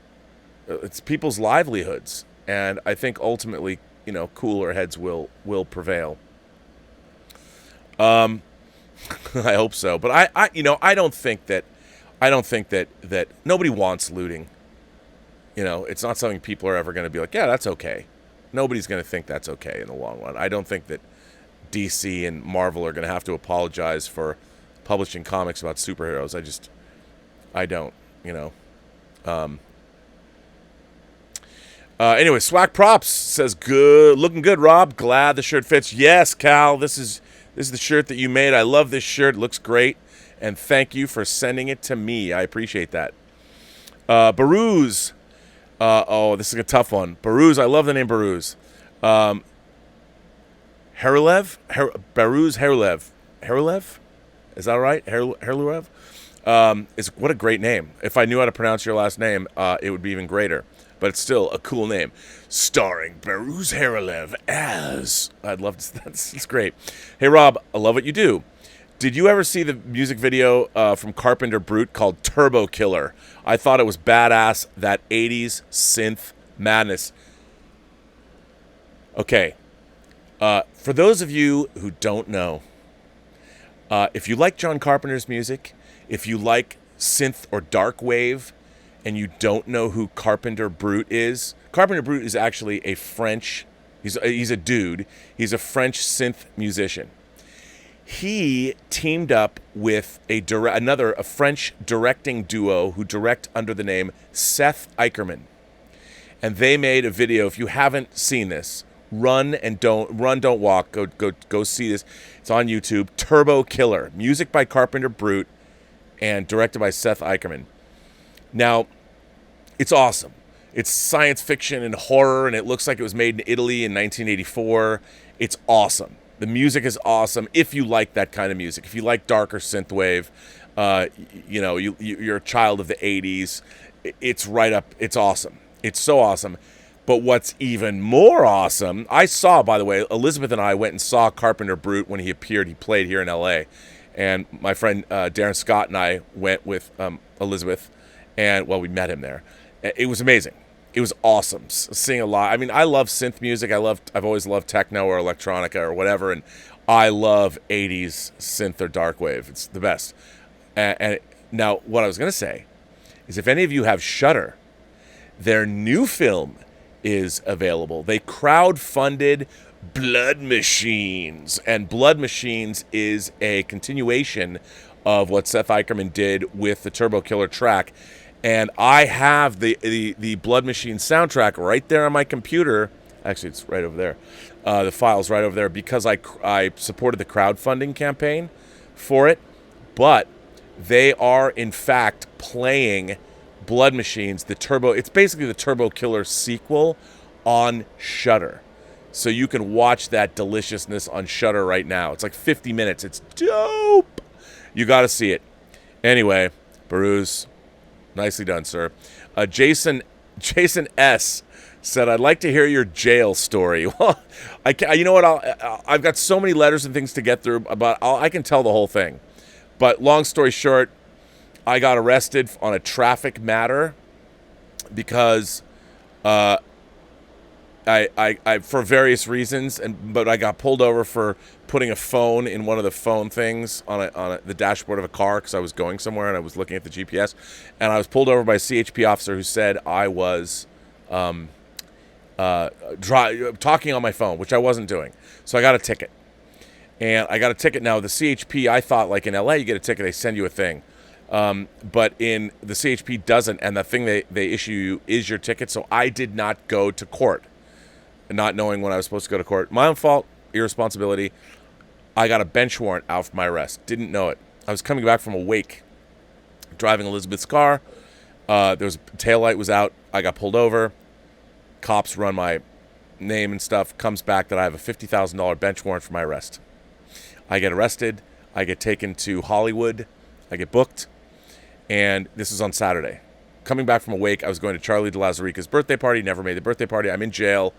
Processed. I'm in jail. They told me that I was going to go. They would let me go in the morning. I didn't get let go on Sunday morning. They could not find any record of me in the system. Well, I'd never been printed before. I'd never been arrested before, so I wasn't in their system. So they had my ID and everything, but they couldn't prove it. So then I had to wait in jail for another day, and it's a horrible experience. So they have to send me to see the judge. I have to go up to Santa Clarita, which is about, it's about 50 miles from LA, and I have to go see the judge up there. So then so I'm now in jail Saturday night. It's now Sunday night. They get me up at 4:30 in the morning, or 4 o'clock in the morning on Monday. They put you on a bus in Hollywood, and then you get shipped down to LA County. LA County, they call it the Twin Towers. LA County is a straight up, it's LA County jail. It's not a fun place. So I have to go down there, and everybody that's in jail from all around LA comes down there, and anybody that has to go see a judge again. So I get bussed up there, and you stop in Van Nuys or whatever. And so I'm on a bus. By the way, I'm wearing a sport coat, I'm on a bus, and so people started calling me Alec Baldwin. They thought I was they're making lawyer jokes because I look like a lawyer compared to everybody else. I was also probably the oldest one in there. And so I go up and I wait all day to see the judge, and I finally see the judge. And the judge is pissed that I missed my court date. And he says, you know what? I think more jail time's good for you. So I get bussed back down to LA County Jail. It's now Monday night. Now then you have to get processed. And that's there's probably 250 guys now that are getting processed through the LA County Jail. Now, and these guys are hard. This is not, I'm clearly I'm a standout. There was 6 white dudes, and they separated us out. And I learned very quickly about what they call politics in jail. And it was all racial. But I had met some of the people in my journey from Hollywood to LA County, and that were different ethnicities than me. And, you strike up a friendship. I talk to everybody, as you might know. Every person you meet has a story to tell that you have yet to hear. All you have to do is listen. And let me tell you, the stories that you find when you're in a jail cell with somebody, or going to and fro on buses with gang members, is very interesting. Very interesting. And when you're also wearing a sport coat, everyone thinks that you're the one that's supposed to be helping them. So people are like, aren't you a lawyer? It was very, and I don't know why people thought I looked like Alec Baldwin, but I got a lot of that. So then what happens when they process you, it's a very long process. It takes hours. So you have to get processed through the whole system. And then you have to take a shower. They give you clothes to wear, your prison garb. And then they're going to find a cell for you. And LA County is crowded. So I get back, and I've barely slept because they don't turn the lights off in a cell. They're on all night. It was just, so I'm about ready to drop dead. It's like Monday night, coming back from jail, and I've now been given, I'm supposed to be in jail till Thursday. Well, I'm in there on a traffic beef. So they don't have room. There's violent offenders. They don't have room for people. It wasn't even fun because everyone's like, what are you in here for, man? Did you kill your wife? I'm like, no, I got a traffic violation. There was the one time I wish I'd done something really awful so I could fit in more, but people were like, then I was like the laughing stock. So, but I kept talking to people about movies. It was funny because somebody started talking about it. Wait, man, what's the movie that I go? Oh, that was the, Ong Bak, so the Tony Jaa movie. Ong Bak. I knew what Ong Bak was, and because I knew that, then suddenly everybody was like, the movie, and it was very funny. It was a meeting of imagination connoisseurs in the LA County Jail as we're waiting to get processed, and it was very, very interesting. So then I wait. It's now 2 or 3 in the morning, and I have to take a shower. So they put 50 dudes in the room. You have to strip down, and it's 50 naked dudes, and you have to take a shower, and it's freezing. There's no heat in there. And then not only was it freezing in there, then you have to wait until the guards let you out. And then, they have to give you clothes and stuff, and it's freezing cold. It's freezing in this room, and it's a big room. So I'm freezing, and we're all lined up, and there was like a small, she's probably like 5'2", Spitfire, a guard that opens the door to let us out, and we're going to go to the rest of processing, and somebody mouths off to her. Not good. So she just slammed the door and left us there for another 2 hours. And it was freezing. So it's now, I don't know, 5, 6 in the morning, and they have to figure out what they're going to do with you, and then you get processed, and they feed you. And long story short, it took until about 3 o'clock in the afternoon, 2 or 3 in the afternoon, and I was finally separated out, and it was me and like 6 other dudes, because now we're the oldest. Everyone else is like 20s, 30s. We're the oldest guys. So they finally decide to process us. So we kind of went to the front of the line. And then about, 3 in the afternoon, I finally had a cell. I was put in a jail cell in LA County. Now, I thought it's now Tuesday. So it's Saturday, it's now Tuesday. And I'm exhausted. And I've never been so tired, I think, in my entire life, and going through the whole experience. But I have to say, it was a very eye-opening and illuminating experience. Here's another thing that I would tell you, and Andrew Cuomo, our prison system is incredibly racist. And it's also basically, for every time you went through a door, you have to scan yourself. So you're being charged. This city's charging the state, however that works. It's all and then the stories of people that I heard were incredible. I talked to everybody I could about how they got there and where they were from. And one guy was telling me the story that he's like East Los Angeles or something. He was raising chickens, and he literally went to wherever the feed store was or someplace, and the police would wait and run people's plates and to find out, and then they just arrest people.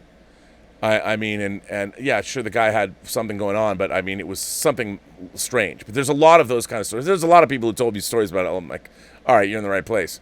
But anyway, so when the door shut, I'll tell you something. The first time and only time in my life I've ever felt this. So there I am in jail. I'm so tired, and I got put in my own cell in LA County, and it's fucking scary. It's like, any prison movie you've seen. It's not it's LA County jail, so it's not like Lompoc or something, or San Luis Obispo. It's not like that, but it's still pretty hardcore, and there's people that are there for a long time. So when the door shut, finally I was processed. Everything, for the first time in my life, there was nothing I could do. Nothing. I didn't have to worry about anything. I knew where my next meal was coming from. Couldn't pay rent. I had nothing. Not one concern in the world, because there was literally nothing I could do. I had nothing. I had nothing to do. And there was, I have to say, a kind of comfort in that. And then I fell right to sleep. I was out like a light, and then they got me out at like 9 o'clock, and they said, "You're leaving. You're out of here. You don't have to stay here anymore. You're here for." They couldn't believe I was still there. And then it took me like another 3 hours, and I got let out at midnight. So from Saturday evening, early Saturday evening, to midnight on Tuesday. That's my experience in jail. So there you go. There you go, Jason. And thanks for supporting the channel. Gerald sends in a tip and says, on social media, I saw your former friends and colleagues call you a racist, misogynist, and every other ist in the dictionary. But no one mentioned anti-Picardist. It's as if they don't know you at all. Yeah, I have to say that Gerald, that's funny. I have to say that I'm always surprised. I was surprised. Like, I wonder, like, I've been doing the Schmo Down now for, I think I started at Collider in April of 2015. And when I first started at Collider, I was on Heroes, and I would go on to Heroes, but I didn't get to really know anybody. And one of the things that I've always said I've said that from the very beginning. I've said this on shows. I've said this. I was on John Roca's show a couple weeks back. The people at Collider that I dealt with at Collider were always really nice. I really liked everybody. And I only had the very best experience with everybody at Collider. And it is, and then there were a couple of things that happened that were interesting. So, in the Schmo Down, I played a loudmouth character called the Captain. Where I'm wearing like Ric Flair, from, if you know anything about wrestling, Ric Flair, and I was loud and obnoxious and all that. And the first time I ever had a problem with anybody at the Schmo Down was once with Clark Wolf, and as a matter of fact, I can actually tell you it was a Twitter exchange. Clark Wolf called me a trash, said I was trash and called me a misogynist on social media. And I figured, since you asked, let me find them where I have these. Okay, I actually I'm not going to publish these. I won't put these up unless somebody asks. But since you asked, so on October 3rd of 2016, Christian tweeted out, "Team Heroes or Team versus Wolves of Steel, who will win?" And then there was a chart that came up. And then a guy named the Face of Bo tweeted after that, "I love Heroes, but after they did Clark dirty, I hope she wins by KO." Okay?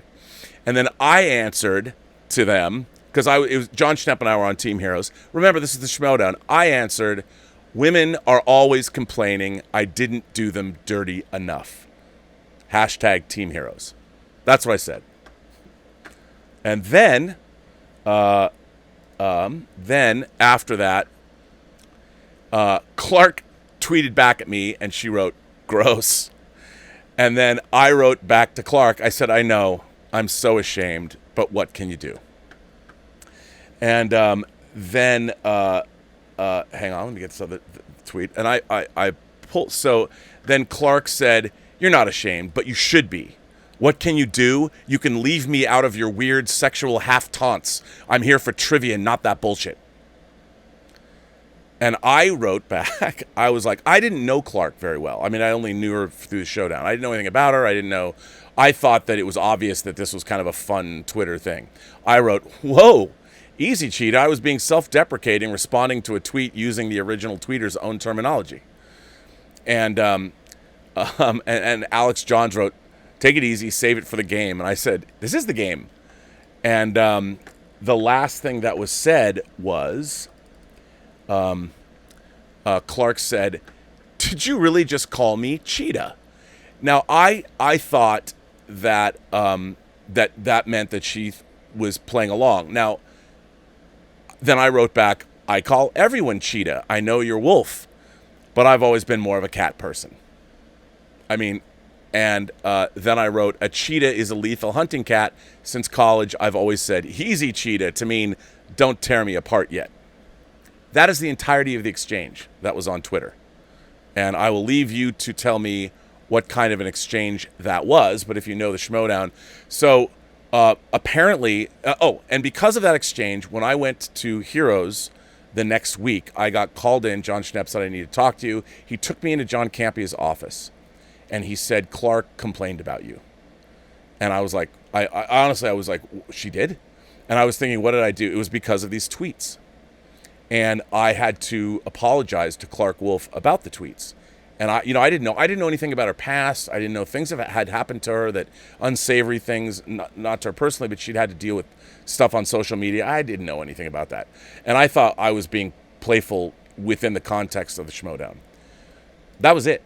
And so I apologized to Clark, and while I wouldn't say that we're friendly, I mean, we acknowledge each other's existence, and we have been still doing the Schmo Down for the last 4 years or since then. She was obviously commissioner and all that. I've been part of it and still playing the loudmouth character. But then she turned around and called me trash and a misogynist on social media. What, yesterday? So that's the story of what happened there. And yeah. So yeah, I found that interesting that's how I was branded by people that I was working with. I mean, it's not like people came out of the woodwork to tell their stories about Robert Meyer Burnett, the misogynist. Or maybe they did, and I just haven't seen them. But look, I like Clark Wolf. I think Clark is actually, she's very, very smart. I loved when she was doing the horror show that she was doing with Schnepp. I think she's a great commentator. She was really good for the Schmo Down, obviously. And I was surprised. I mean, you know, if I was at a place, if I knew that that's what people thought of me, I probably wouldn't have stayed there, you know, because already when John Schnepp passed away, there was already some stuff that really, where I was definitely not treated correctly. But at that time, there was nothing I could do about it because of the situation that I didn't even say anything. I just kept my mouth shut. There was no way to win that one. But if I knew that so many people harbored so much ill will toward me, I wouldn't have stayed there, especially playing the kind of provocative character that I was playing. I mean, I thought it was all for fun. You know, I put everything I had into the Schmo Down. I really liked what everybody there built. I like Christian very much. I love Mark Ellis, and I think he's an incredibly talented comedian. I'm sure one day he's going to have his own sitcom. And I thought what they made with the Schmo Down and the community with the Schmo Down and all the people that have the Schmo Down shows and all that, it's great. It's a great bunch of people, and I really loved being a part of it all. So it was more than just a bit disconcerting to I mean, the idea that I was at a place where people couldn't stand the sight of me or really didn't like me, I wish I had known that before, and I would have, I mean, you don't, if I was causing Clark some kind of pain every time she saw me or every time I walked into a room, I wouldn't have wanted to do that. I mean, I think I'm fairly polite, and I try and treat everybody with respect and treat them well and on all that. But it was very interesting to see all of that happen. But that was the thing that struck me the most, is that I felt bad, you know. And I'm like, I apologize to if that's the case. I mean, I apologized to her 4 years ago, and I apologize to her now. I feel terrible that I was in a place where I guess people really didn't like me. And that's a bummer. I mean, I wouldn't have wanted to do that to anyone. What can you do? Vegetable Tube sends in a tip. Thank you, Vegetable Tube. That's very nice of you. Of my friend R&B, I can only say this. Of all the souls I have encountered in my travels, yours is the most human. You're going to make me cry. Of course, you are honoring this, the 38th anniversary of Star Trek II: The Wrath of Khan, which opened on this day in 1982, along with Poltergeist, or as I like to call it, cinema's Sophie's Choice. Poltergeist or Wrath of Khan. Now, for me, it was an easy choice, but I know I had some friends. It was tough. I went and saw.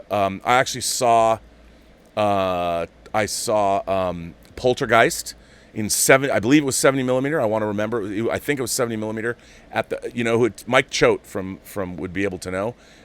Would tell me at the Town Theater in downtown L.A. So there, that's why I saw that. Karanax sends in a super chat and says, as a Canadian, without a Second Amendment to cover my use of any force if what is happening south of us happens here, I want to show you my support for expressing your opinion through your First Amendment, which can be a double-edged sword. But thank you. I very much appreciate that. I'm a huge fan. Obviously, being from Seattle, I'm kind of like an honorary Canadian. But thank you very much. I love Canada. I've been to Canada many times, obviously, growing up. And the one city I haven't been to that I want to go to is I've never been to Toronto. I've been to Montreal. I've been to Calgary. I've been to Edmonton. I've been to Winnipeg. I've been to Vancouver. I've been to Victoria as well. I've never been to Toronto. Bob Kowal sends in a tip and says, here in the Detroit, more dollars per student than all but 8 large U.S. school districts, but lowest reading scores, 75% dropout rate, 72% one-parent homes, odds stacked against these kids from birth. We do need legal reforms, but how to help overcome this. Well, Bob, you're absolutely right. I mean, that's another thing. But what are the factors that have contributed to the disillusion of those families? I mean, these are three-dimensional problems that I can't begin to be qualified to even start to address. But they are very difficult problems, but they're not insurmountable. But they're problems that people, look, because of systemic racism in our own systems, it's not sexy to go solve these problems for anyone. Why isn't the water in Flint, Michigan clean yet? You know, and that's one of the real problems. Let's help these people, you know, let's help everybody. And the odds are stacked against these kids. You know this. So if you know this, a lot of other people must know this. And what do we do to solve the problem? I mean, all of this is interrelated. All of it is interrelated. And we need to, we all need to work together to solve these problems because they're not going to go away. The reason why we have these problems now is because we haven't fixed them. And they've been around forever. And it's very, very frustrating. Yeah. Hi, Rob. I'm a big fan of canon movies, just like yourself. And my favorites are King Solomon's Mines 1 and 2, Death Wish 2 and 3 and 4. I like pretty much all of Bronson, Norris, and Michael Dudikoff ones they did. Also, Electric Boogaloo is a fascinating documentary, which, you know what? My favorite, I think my favorite canon movie, I really like the Tobe Hooper canon movies. I love Life Force. I love Invaders from Mars. And when I say I love Life Force, for what it is. And I liked Texas Chainsaw Massacre 2. But I really like American Ninja, and I liked Invasion USA and Delta Force. You know? Isn't Ninja 3 the domination one as well? What's not to love about that? Yeah. Jorge Grenado sends in a super chat and says, what are your thoughts on Star Trek Continues? Well, I've had my experience with Star Trek fan films. I thought for the most part, I think Star Trek Continues was really pretty good. I really like all the cast. I think they did a great job making the show look like classic Star Trek episodes. And I thought when the writing was really good, like Here There Be Dragons, I think, and Leilani were my two favorite episodes because they were originals. I thought those were really, really good. I really liked them. Dangerous Lee sends in a tip and says, hi, Rob. I'd be lying if I told you your recent tweet didn't disappoint me a little bit. It did. But I do commend you for apologizing and holding yourself accountable for your mistake. I've watched you for years and know you're a good dude. So instead of one of two, let me see where, beating you up about it, I just want to encourage you to move past this and stay the classy dude you've always been. I hope you can make up with some of the folks you may have offended. This too shall pass. Best wishes. Listen, while I was pissed at RB3, I've never had a problem with RB3. RB3 used to shoot a lot of the vignettes we do for the Schmo Down. I've never had a problem with him at all. I was mad that he came at me, was calling me right-wing and accusing me of being a racist. You know, it's very funny. Clearly, those people have never watched this show. And it's just like so many people don't know what I've done in the past, nor do I expect them to. But it's been very interesting, the emails that I've been getting, especially from people of color, of all different colors, that have said that they felt more represented or more talked about on this show than anybody else's show on YouTube in this space. And I'm like, that's interesting, but because I got characterized as right-wing and a racist by people that I work with. And I would have thought, like, you know, like I watch other people's YouTube shows. I'm always skipping around and watching other people's YouTube shows. Elizabeth will tell you, she says, are you going to watch your clips? Because I watch YouTube clips. I watch all kinds of people on YouTube to see what they're doing. But yeah, I mean, I understand it was a bad thing to say, and a lot of people, you know, took it the wrong way. And what I was really speaking about was that particular incident. You know, I wasn't saying take up arms against all looters, but I was talking mostly about what happened to Captain Dorn. I was like, you know, we all talk about Second Amendment rights. Where was somebody to protect him? You know, and as I explained yesterday, working on a show where you having spent 3 years of my life creating a medical reference series that people can take and learn how to save lives, I'm the last guy that is an advocate for blowing people away. Anyone, especially like I don't advocate killing looters. But in the case of what happened to Captain Dorn, what I found so insidious about it is somebody went to loot who was also armed with a deadly weapon. It was a combination of those two things. And they clearly, this wasn't about protesting. It wasn't about anger. This was an opportunistic, this person, it was a premeditated criminal act. And a person was armed. I mean, we have different levels of crime. First degree, second degree, third degree. This to me was somebody who went in to loot, to commit a crime, and also carried with them deadly force that they used. So the level of criminality there was off the charts.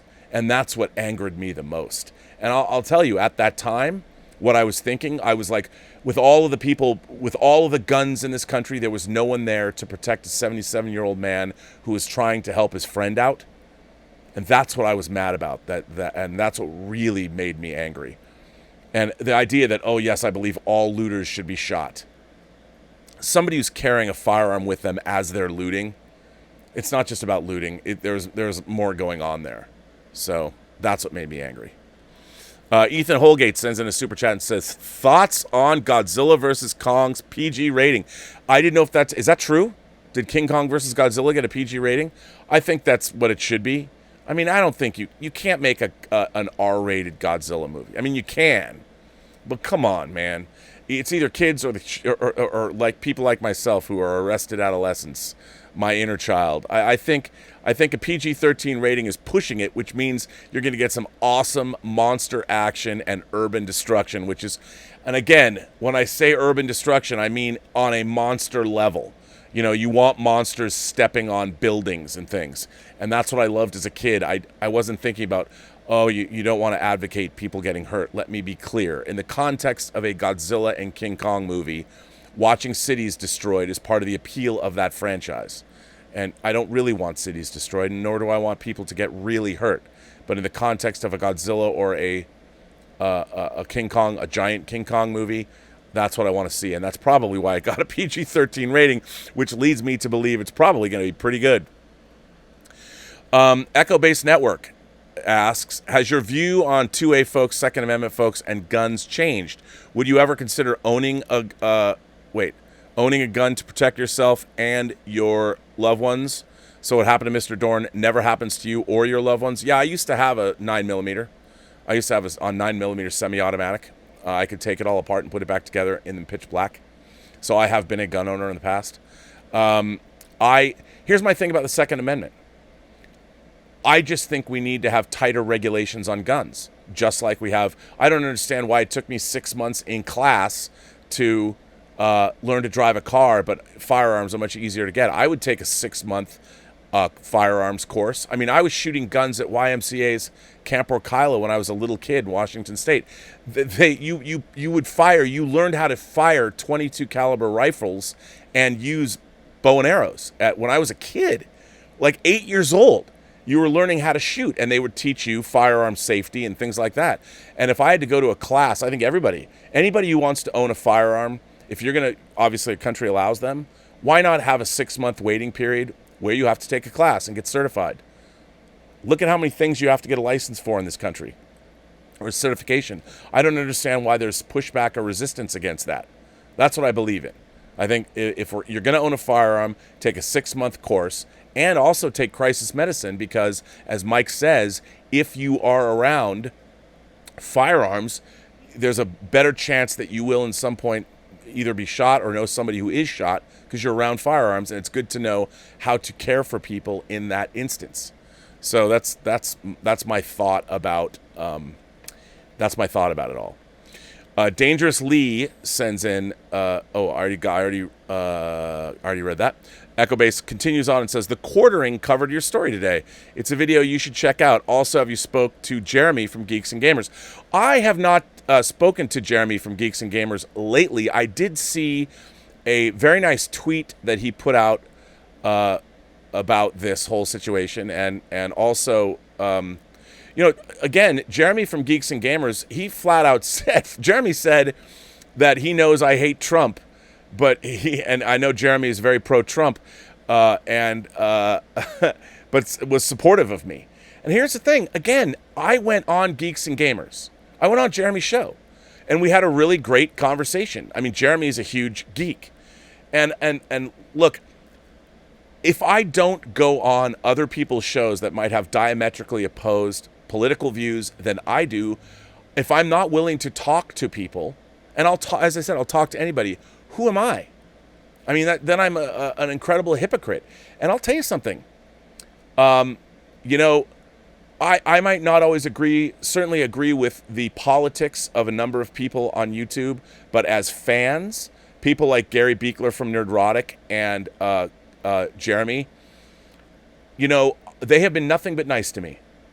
Nothing but nice. And they have not foisted any political views down my throat. They respect that I view things differently. But they're considered fandom menace channels. And do I agree with a lot of the tactics that they might use? No. But I mean, in this space, I think it's always better, as it is in any space, to be able to talk to people. And it was very telling to me. You know, there's people, somebody said Matt Jarbo made a video about me, and then I laughed at the headline. I haven't watched any of these videos because I've just been too busy. But I wanted to sit down and it's just interesting to see that people that I was working with, that I thought I had good relationships with, were the ones that came after me. That was the thing that I was most perplexed by. I mean, I would thought, well, don't you guys know me? Apparently they didn't. And that was the thing that I found interesting. I mean, you know, especially after this community that we're building. Anyway, let me jump back over. I will jump back into here as well too. I'll come back into the chats and things, but I had these letters teed up, and I don't want to skip any. Let me make sure I didn't miss any of these. This letter comes from David Wong. Oh, David. In this galaxy, there's a mathematical probability of 3 million Earth-type planets. And in all of the universe, 3 million galaxies like this. And in all of that, and perhaps more, only one of each of us. Don't destroy the one named RMB. We're all human, and you had a moment of bad judgment. We all have one at one point or another. Doesn't mean you're a bad person or that you should be crucified for that moment. Peace. I appreciate that. By the way, that quote that Mr. Wong utilized is actually from the first season original Star Trek episode, Balance of Terror. Yeah. So, anyway, absolutely. Thank you for that letter. I appreciate it. This from Chris Christopher. Rob, as a fan who appreciates you and what you do, I wanted to send you a quick message of support. I basically share the same politics as you. I support the peaceful protests and their message, but I'm also frustrated by the fear that many others have, many others on the left, to condemn the looting and violence. I actually started crying seeing that cop killed by a looter, and I've also been distraught seeing so many other business owners getting badly physically attacked or having their livelihoods taken from them. I think you can be concerned with multiple things at the same time. Police violence and the rioters, looters and their violence. And at times I've thought to myself, just shoot people if they're going to loot and destroy your store. I've really been mentally worn down over all of this, and even though I could understand people wanting you to retract your tweet, in a way, it was refreshing to see the same pure anger I was feeling. I think I discovered you during all the responses to the last Star Wars movie, and from that point on, I've listened to you nearly every day. Your personality, positivity, knowledge, and insight. I really adore what you do, and I'm so glad I discovered your show. You're a real treasure, and I hope your show and popularity keeps growing. I also hope that those people don't stay angry with you because of your tweet and can understand what you were trying to say. Stay awesome, Chris. Well, Chris, thank you. Thank you very much. I very much appreciate that. That's very nice. It's just strange to me. You know, it's not like I haven't been speaking to the public for the last 25 years, whether it's at Comic-Con or on Roger Lodge's Sci-Fi SF Vortex, or whether it's the magazines I've written for, or the movies I've made, or the documentaries I've produced. I think my feelings have been out there. Stephen Taylor says, Rob, I loved your show, particularly the ones on the Duel of the Fates script. As someone who has watched your shows for a year now, I can see from them that you're good-hearted, a well-meaning person, and that your recent Twitter outburst was an out-of-character mistake, one that should remind everyone to act sensibly and responsibly. You got that right. You are so often a voice for good in the film community, or in the film fan community. I can't say fan film. That would be something very different, and somebody else would come running after me because of that. So in the film fan community, that you should continue your work. I hope you continue with your own show for many years to come, and I also hope that you will return to the John Campea show at some point, if John will let you. For those of you who have asked, John Campea has been incredible through all this. I mean, he just said, look, like anyone, like Christian and Mark over the Schmo Down, John has built his brand over a long period of time. That's his job. Like, he works full-time, usually 7 days a week on his YouTube show. He wants me to come back. He told me to come back. He actually helped me when I made the apology video. I had him watch it. I go, what do you think of this? I just did this. What do you think? And he liked it, and he said, you should put this up. And then he actually helped me craft the tweet to put it up. And I did. But I've learned so much about the YouTube space from John, and he's been cool. And I understand, I understand everything that was said, and understand what he had to do. I have no hard feelings from John, as I've said many times before. John has been a very stand-up guy with me, and I am a huge fan of John's. I mean, he's done a lot for me, and as far as bosses go, he's one of the best I've ever had, to be honest. Vesna Lukic is here. Hello, Vesna, longtime imagination connoisseur. She's one of the cornerstones of this community. Hello, Robert, and all my fellow Post-Geek Singularity members. This letter is a kind of answer to Omar's letter from the other day concerning his feelings about Marvel movies. As far as I can remember, the biggest issue is that there's no stake, and oh man, I have something to say about that statement. Now, first, let me be quite clear, this is not a personal attack on Omar or any other person who is thinking the same as he is. My attacks look totally different. So I have a question. What stake does John Wick, Mission Impossible, James Bond, and Jason Bourne have? We all know they won't get killed because they'll appear in the next movie. They've survived some impossible things. If I would have a crush with a motorcycle, I would have to be scraped with a shovel from the ground. And don't even get me started with the Fast and Furious franchise. They'd survive a nuclear bomb. The issue I have is with the term fake death, because it's been often used in the wrong way. If other characters in the movie are thinking that somebody is dead, it doesn't mean that they really are. In Lord of the Rings, when Aragorn fell off the cliff into the river and his colleagues thought he died, though he survived, that was not a fake death. That was just a plot to move the story forward. Characters are thinking like that in every genre. Even Toy Story has a, quote, fake death. A couple of them, actually. If a person gets lost during the battle and nobody knows what happened to them, it's called missing in action and not fake death, if that person appears to be alive later. Now, we all know how the comic book movies are, right? When Cap gets seriously injured in the end of Winter Soldier and fell down from the elevator without a scratch, it's not a plot hole. It's just lucky circumstances. That happens in real life. I know it's not the same, but I'll give you an example. Vesna Vulovic was a flight attendant who fell from 10,000 meters and survived. Yes, she was seriously injured, spent 27 days in a coma, but after that she got up and even went back to work. How did she manage to do that? Maybe it just wasn't her time, or maybe because her name's Vesna. On the other hand, a person could just slip and die in a bathroom. It doesn't happen so often, luckily, because I would be a multiple-time dead person by now, but it happens. Marvel may have some issues, but fake death is not one of them. We never saw any of their heroes got buried and stayed buried for years and then came back to life, or that somebody who was disintegrated from the blast came to life after 40 years. At least they either have a good explanation of that or just any kind of explanation at all. Well, that's all for now. Live long and prosper and stay safe, everyone, and think positive things like maybe we'll see more of the shirtless Superman in the Snyder Cut. Vesna. Well, thank you for that, Vesna. That was a breath of fresh air. David Wells is here. David Wells says, Robert, I saw your apology about your recent Twitter statement regarding the senseless death of a former police officer. I've also listened to Christian Harloff's explanation about his decision to disassociate with you at Schmo Down. First, I would like to express my acceptance of your apology. We have all, at times, been caught up in the moment and have expressed thoughts or feelings that we later regretted.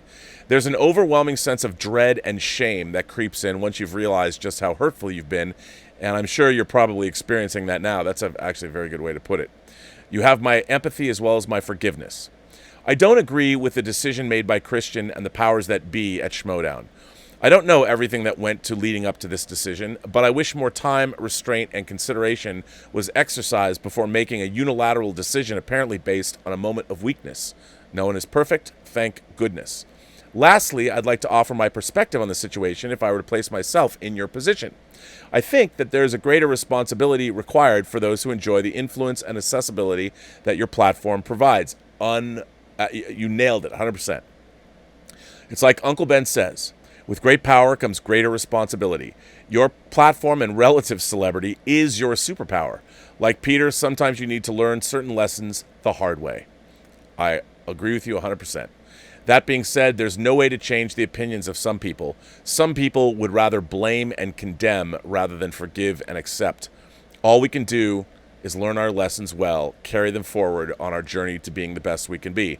And please don't let this taint all of you have built, all that you have built here and the community that is the Post-Geek Singularity. Yours, David. Well, David, I really appreciate you saying that. Look, I think if nothing else, clearly my presence at the Schmo Down was a problem for other people at the Schmo Down. So I hope then that the Schmo Down will just, with my being gone, the Schmo Down will be better than ever before, and the people that I seem to have rubbed the wrong way will feel better about my absence. That's all I can say. I will say that the Schmo Down has an incredible fan base, and if anything, I feel terrible that I let them down. I wasn't aware of the internal strife towards me, but I've had so many wonderful people I've met through the Schmo Down, and I think that they're all pretty great people. The fan community at the Schmo Down is second to none, except for this community, of course.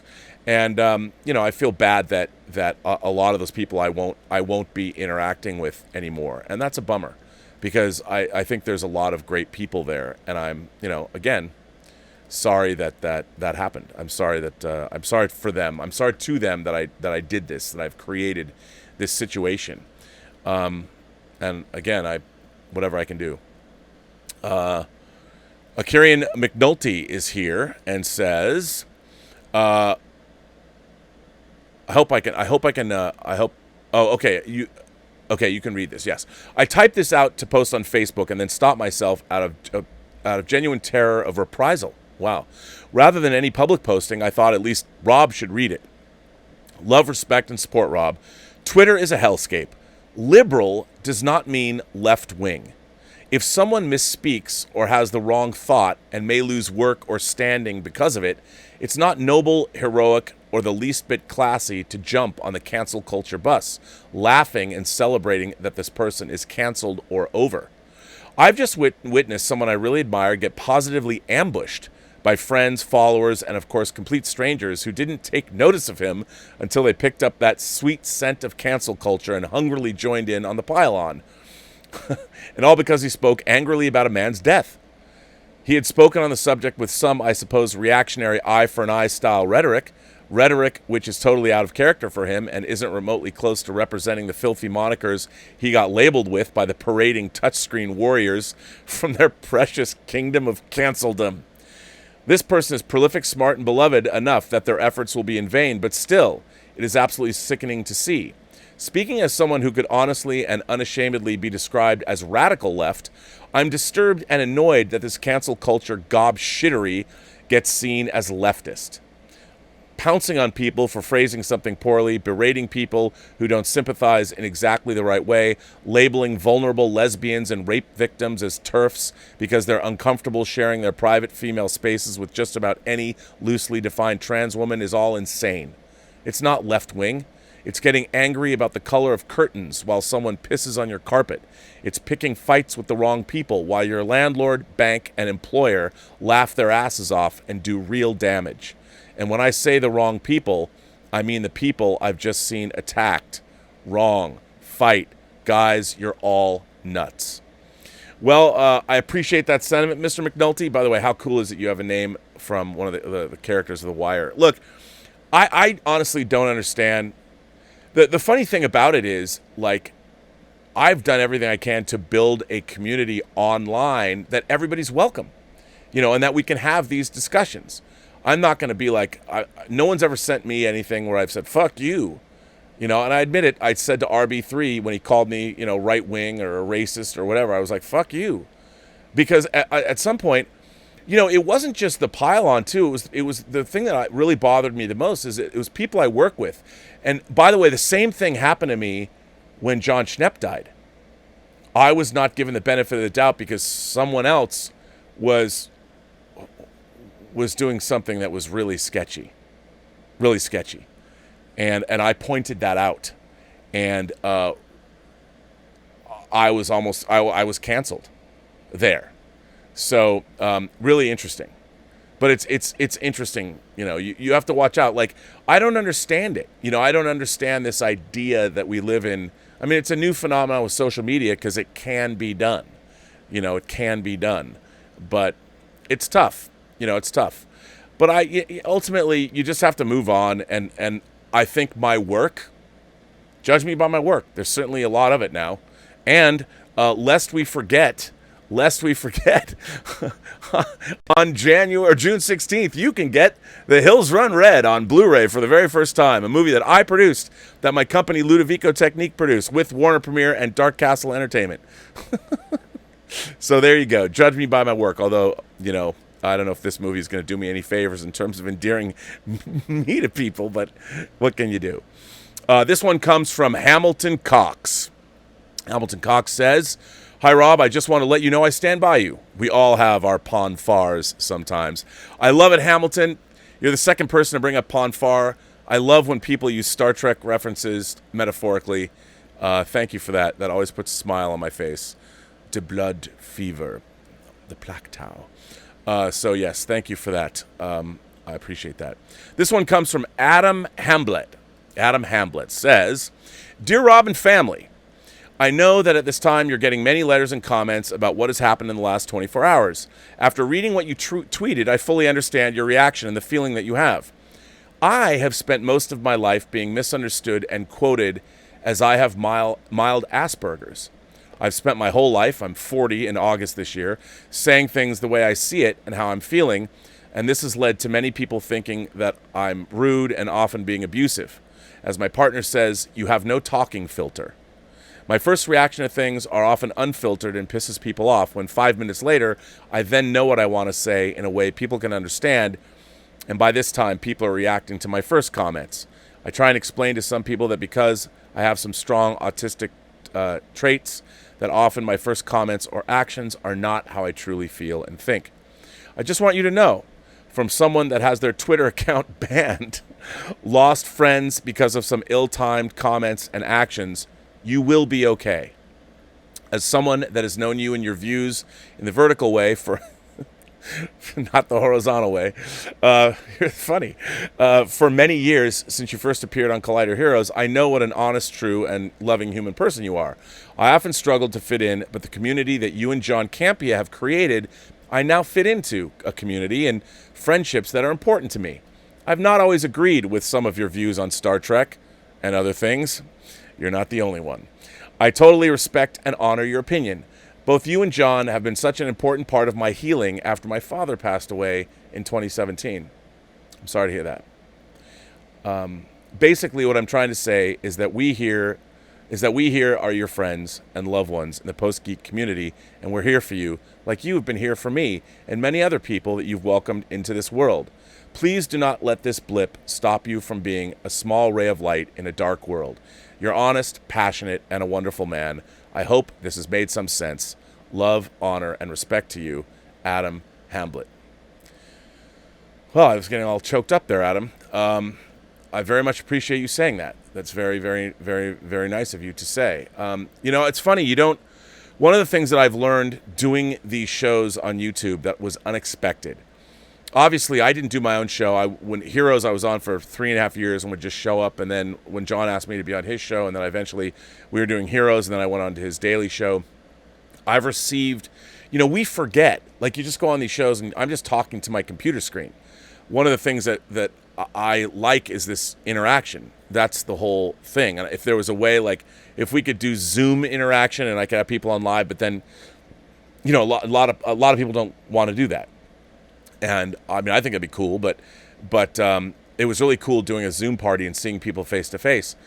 But you forget there's people that I since I started doing this show, I've heard more nice things about how we've affected people's lives, and it's something that I don't take lightly, and I try and be aware of. And that's the kind of thing that ultimately, I was angry about that tweet. I was pissed, and people were talking me down. There were people saying, Rob, you better move. You better delete that tweet. You better delete that tweet. And I'm like, okay, but I did have to be talked down a little bit. I was a little angry. And and then of course RB3 came after me, and I'm like, dude, why don't you just pick up the phone and call me? Do you want to go after me in a public forum? Because I didn't think at first that it was going to turn into. I honestly didn't think it was going to blow up into this. I didn't think that would happen, and I certainly didn't think people I knew or work with would pile on me in the way that they have. That was the thing that shocked me the most. I'm like, I shouldn't be here then. If people really had that opinion of me, so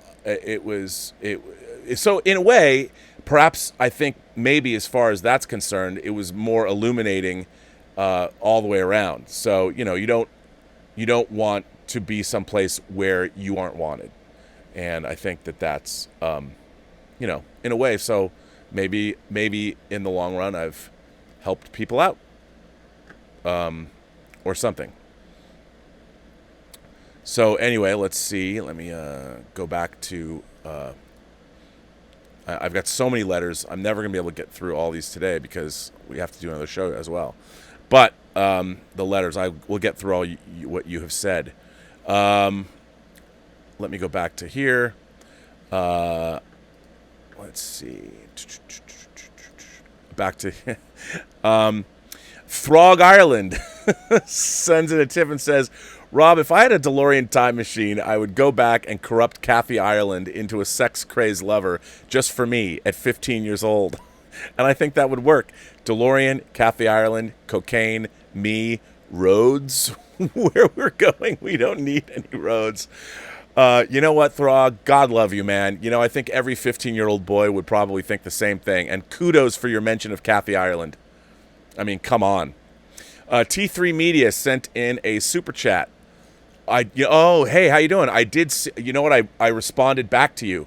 T3 Media sent in a super chat and says, hey, Rob, we collabed on episode 337. I don't know if you saw my message about the tweet. I did see the message. Thank you for that. I gave my thoughts, but in the end, I know your heart. Love you, brother.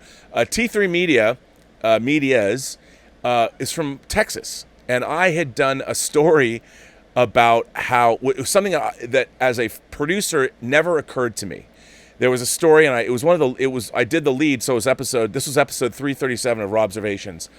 The question had come up that black actors in Hollywood did not have, there weren't enough makeup people that understood how to work with black hair and skin tones and in Hollywood. And this was something I would never have considered because, and I'll quickly, it is very important that your actors, all of your actors, whoever they are, your makeup and hair people are the first line, I call it defense for a producer. Actors have to, when they walk out on set, they have to feel that they look great. The last thing you want is an actor to be wondering if they look good, because actors want to look good. I mean, unless, they're in a horrible, harrowing scene where they're being chased by a masked killer in the woods or something like that. But you want your actors to look good. And the idea that, like, not all hair is equal, all hair is different. Some people have thick hair, some people have thin hair. Obviously, black actors have different kinds of hair than, say, Kathy Ireland, if you brought her onto a set. And the idea that there weren't enough union makeup artists to work on black actors was something that never occurred to me. And as a producer, one of the things that a working producer does is you try and get all of the materials that your crew needs to do their jobs. And one of the things that you have to do, one of the first things that you have to do for your cast and crew is get the best makeup people you can. You have to get makeup people that your cast and crew will get along with. And it never occurred to me that if you have a diverse cast that you're working with, that you also need diverse makeup people. And that fascinated me. And I was like, oh my God, I never thought about that. So I covered that story as a lead story on the show. And T3 Media's was thinking about it and contacted me and asked if he could do a response. And I said, absolutely. And he did a great video response, and I played it on the show. See, that's another thing. You know, I'm not saying I need to be patted on the back for that kind of content, especially now. I don't want to be one of those guys going, see. However, this was something that I, as a producer, had never considered. And so I was learning about something, about a different person's experience of the world, and how then could I learn. And really, that's what it's all about. If you use that as a metaphor, you can't walk in someone else's shoes. You don't know how they lead their lives. And until you understand, we can't make real change. Well, in the case of Hollywood and movie making, this was a change that needed to be made. And I was like, honest to God, was not even ever aware of that. I never thought about it, ever. Because you just figure you get hair and makeup people and they're good, and that's it. Well, this article told me I was missing something. And I learned from it, and I thought it was interesting enough for me to do a show about it. Because, you know, you're always learning things, and so I did. So T3 Media contacted me after that, and I put his video up, which I thought was great. So thank you. I very much appreciate that, sir. Because, yeah, I mean, the funny thing is, we all live on this planet together. We're all here together.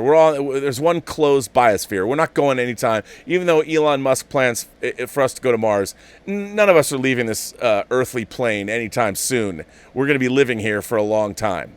So the fact that I don't understand why, if there's a problem, just because your community doesn't face this problem doesn't mean that there aren't other communities on the planet that do.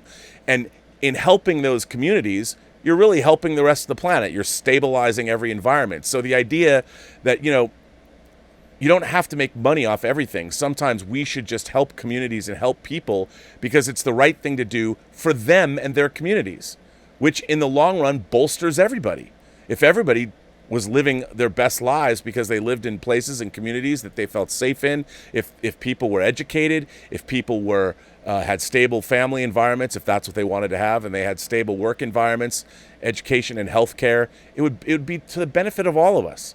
There would be benefits to it that ripple through that we don't even think about. And and learning is always the best thing, the best way. Nathan, about other people. Nathan Taylor says, my local theater is showing Jaws and Back to the Future tomorrow night after being closed for months. I've always wanted to watch both of these movies on the big screen, and I own them on DVD. Nathan, I'm telling you, if your theater is a good theater, and they probably have DCPs, so they're getting files, I bet they look and sound great, go see both of those movies, especially Jaws. Jaws, not that Back to the Future isn't a great looking movie, because it is, but Jaws, I mean, you see what Spielberg's doing with the camera. It's just, it's really, I know there's inconsistencies sometimes in the daylight stuff on the water. I know that clouds, I get it. But the movie, you haven't experienced Jaws if you haven't seen it in theater. Go. David Wong sends in a super chat and says, hey, Rob, Godzilla vs. Kong is going to be PG-13. Guess it's going to get bloody.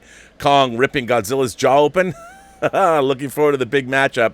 Man, I can't wait. I just love the fact that that means it was finished enough to get submitted for a rating.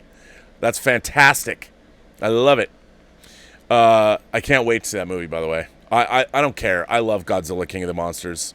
If you're an old school Godzilla fan, it's so good. Eric Gant sent in a tip and said, Rob, glad to see you stay in the course. I appreciate you, sir. Question. R.E. No Time to Die, Tenet, and Dune. If you could attend a special screening of one on July 1st and had to wait until 2021 for the other two, which would you choose and why? Oh, dude, these Sophie's show. This is tough. Okay. I would have to see No Time to Die because I already thought it was going to be out already. I love James Bond, and I know that Tenet and Dune, if I see them in the future, as much as I want to see them, I really want to see No Time to Die just because I'm such a Bond fan. But that's a brutal choice.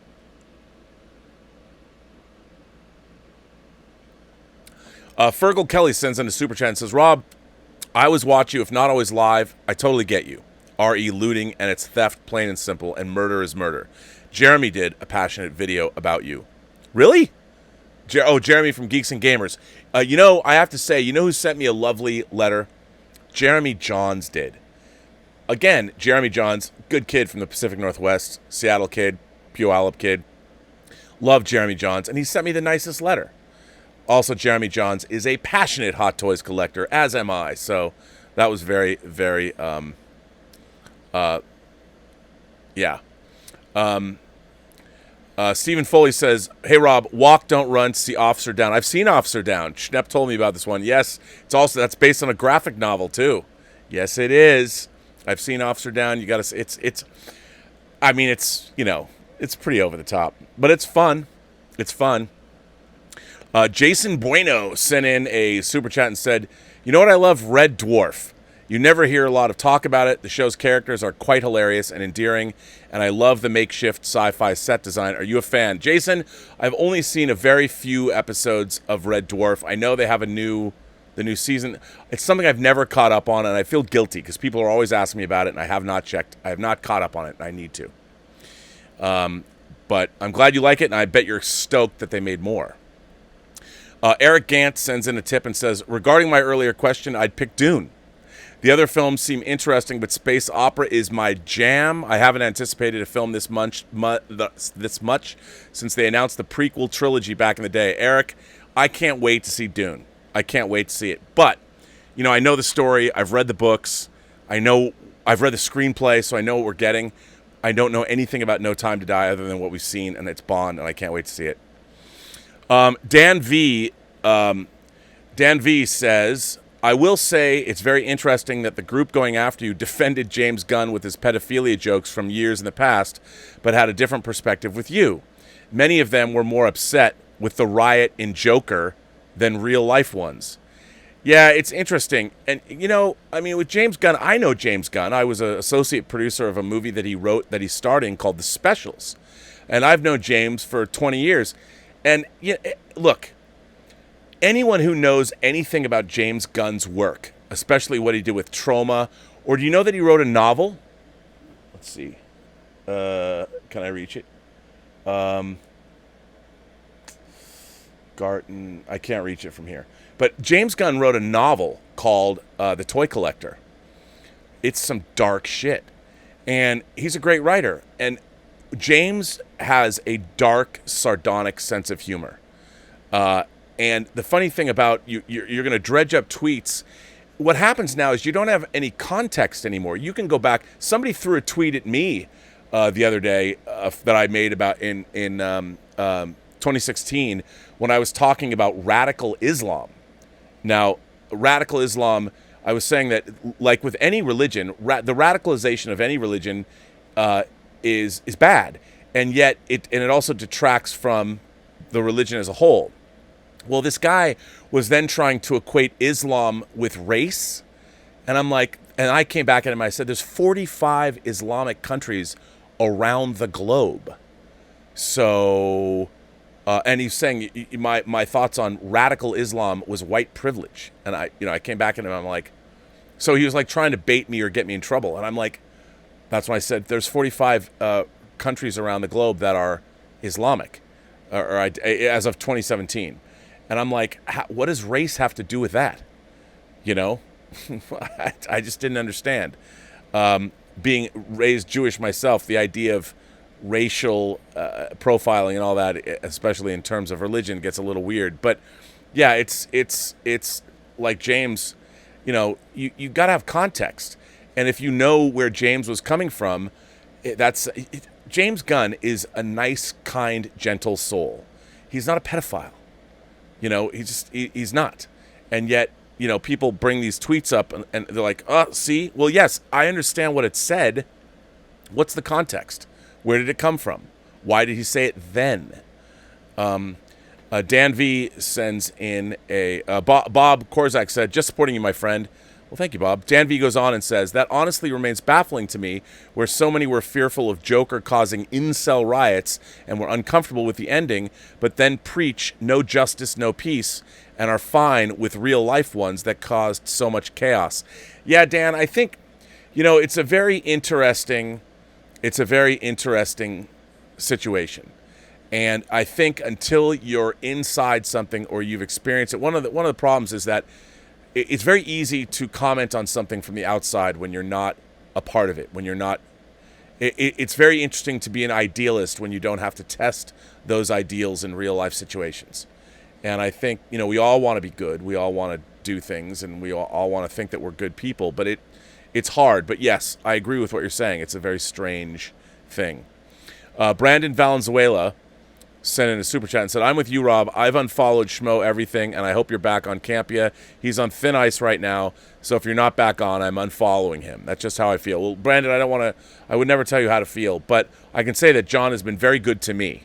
And I think if nothing else, John, and look at the statement he put out. He's good. So, yeah, I mean, I have no problem. And as far, look, again, I really like the Schmo Down. I like the community there. I like the fans. They're all very passionate. I've only had a great experience in the Schmo Down. I really have. And again, I really like Christian and I like Mark Ellis. And they were put in a tough situation. And by the way it was explained to me that this came from above, and now they are partnered up with a corporation that has to think, or a company that has to think about their image. I completely understand. I totally understand. So, but I know how you feel, and I'm not telling you how to feel. I'm just saying that, Fortunato is here, says, this one goes out to get JJ Wars and New Trek Jar Jar Abrams out of my system. Kirk screams, Abrams! Hang in there, R&B. Well, Fortunato, thank you very much. And on this day for Star Trek II, how appropriate, the anniversary of Star Trek II. Thank you very much. Throg Hero sends in a tip. Hello, Throg. You're always so good to me. Your tiff with Clark sounds like the past 10 years with my wife's family, the dreaded in-laws.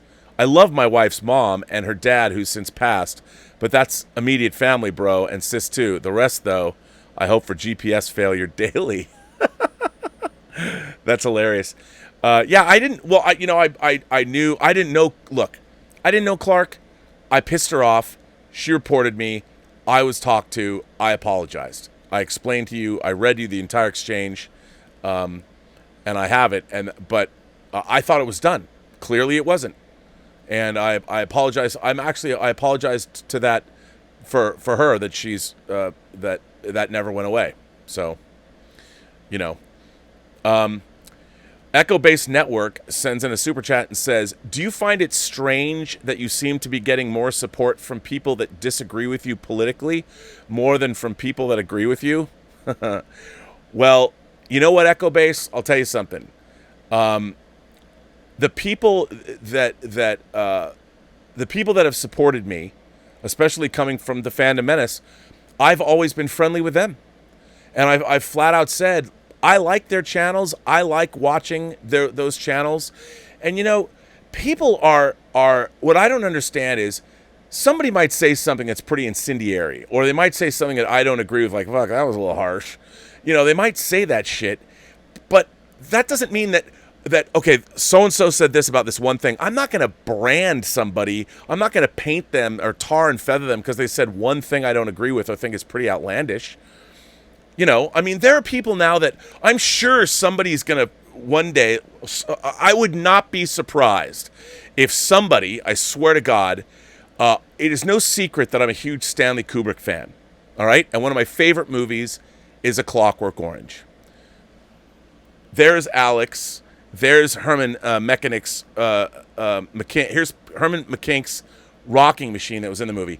There will be somebody at some point who's going to come after me, I swear to God, and will say that I condone rape and murder and violence because I have an action figure of Alex DeLarge on my shelf. Somebody will. I'm surprised it hasn't happened yet. And I've often used Clockwork Orange as the example of when I say it's my favorite movie. Somebody will come back and go, Rob Burnett said this was his favorite movie, and this movie glorifies. I'm like, no, it doesn't.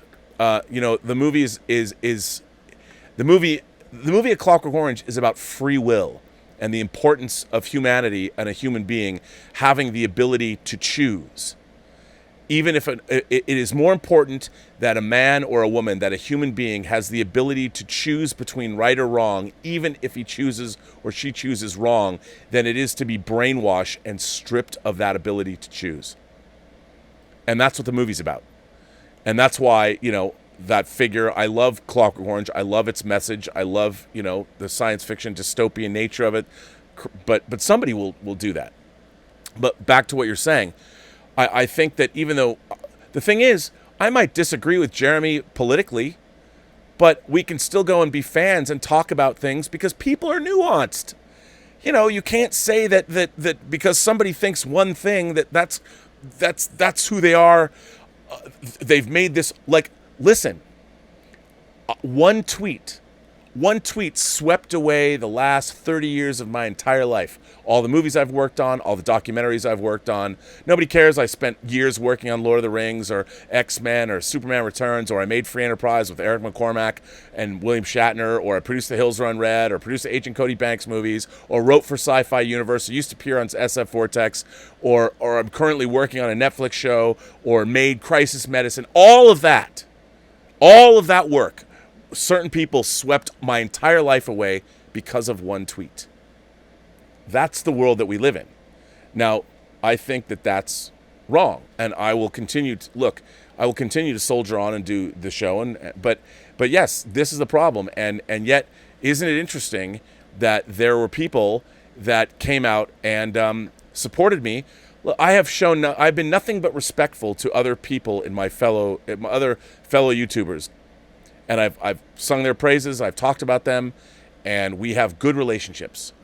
And I think, it's funny, Jeremy once said that everybody respected me in the YouTube space, which I thought was great, because I've tried to respect everybody else. If you give respect, you will get it back. And what it is, I've often said, the people that were going to come for me were going to be on my side of the street, and it's interesting. Sayo sent me a super chat. Actually, Sayo sent me 2 super chats. Let me read these together. No need to apologize, sir. You said the right thing in a wrong way. I stand with you. You don't need the garbage of Harloff, Collider, or Screen Junkies to be great. You are already great, sir. Oh, I didn't know. Is Screen Junkies piss at me too? Look, let me be clear. I like everybody at the Schmo Down. I do. I genuinely do. I really liked doing the Schmo Down. I really like working with everybody. I thought it was really fun. I was very excited about my team, the Burning Droogs. I was very excited about going into these matches, with Brandon Hanna and Warfather participating in the ongoing Inner Geekdom tournament. Very excited about that. I'm sorry I'm not going to be participating. I was really enjoying myself there. And I like what they built, and I think the fan community is terrific. I really do. And then you go on to say, if I had you in front of me, I would give you the warmest hug your heart needs. Oh, that's very nice. I appreciate you as a YouTuber and a human being. God bless you, Robert. Well, Soyo, thank you very much. I appreciate that. But listen, again, this is one instance, and it would be silly to blow everything up because of this. They've worked really hard on the Schmo Down for a really long time, and I'm a big fan. By the way, if you haven't watched Mark Ellis's comedy special, it's really good. I think it's called Step Dogfather. It's really good. I really liked it, and I really like those guys. I really do. Brandon Sheehy sends in a super chat and says, "Are you getting echoes of V for Vendetta in the news?" Yeah, there's definitely a little bit of that going on. It's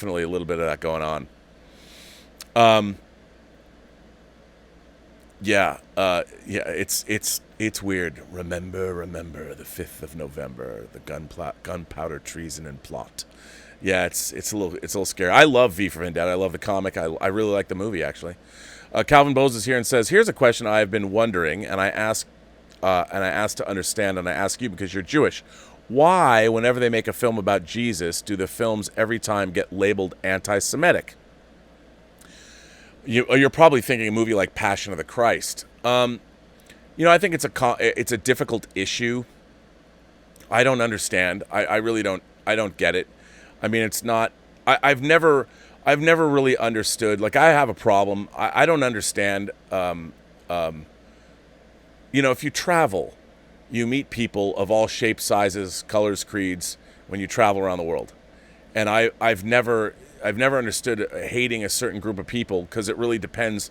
Like, if you're literally standing on a different part of the globe, like I talk about how when I went to South Korea in 2018, I was the first time I felt what it must feel like to be a minority, like what it feel like to be black in the United States. And I don't mean I understand the American black experience, but in Korea, there's just not a whole lot of white folks around. And like they when we were driving to the Olympics, you stop and you get food, or everybody looks at you. You're like an alien being. And I'd never felt that before. Everyone's looking at you wherever you walk into a store, people are like, and it was strange. Because I had never been to an Asian country before, but it was lovely. I mean, I loved South Korea. It was awesome, but you stick out, and that was a very interesting thing. But the anti-Semitic, the thing about Jesus and Jesus being Jewish and all that, it's you're treading on this weird. I don't know. I don't have an answer for you, Calvin. I just don't have an answer for you. Our man Mukbang is here. Mukbang sends in a super chat and says, I think you deserved a warning but not being fired. Maybe a suspension. Your punishment does not fit the offense. Your shows rock, and now you have more time for them and us. Yes, well, we're going to do Whining About Movies. We're going to talk about Ryan Johnson's Brick, his first feature. By the way, somebody in the chat, not to put anybody down, but somebody said that Ryan Johnson is human excrement in the chat for Brick already. And I'm like, look, I'll tell you right away, I respect Brick as a film, and I like Ryan Johnson as a filmmaker, and I do want to have a nice discussion about it. Mukbang sends in another super chat and says, did you see The Lodge? Elizabeth was watching it not too long ago, and I was like, I've been dying to see this movie. I haven't watched it yet, so that's something I definitely want to catch up on. I really want to do that. I really want to catch up on it. Gabriel Gutierrez sends in a super chat and says, hey, Rob, big fan. Just wondering, do you have a favorite movie of all time? Mine is The Last Samurai. Best wishes, man. Gabriel, let me tell you something. In that box over there, I have it's bootleg because it was never officially released. I have a Tom Cruise from The Last Samurai 6-scale figure. It's pretty good. The likeness, the figure is really good, but the likeness it's pretty good. I love The Last Samurai. I think it's great. I have some favorite movies. A Clockwork Orange is I think if I had to pick, at the top of my list is The Godfather.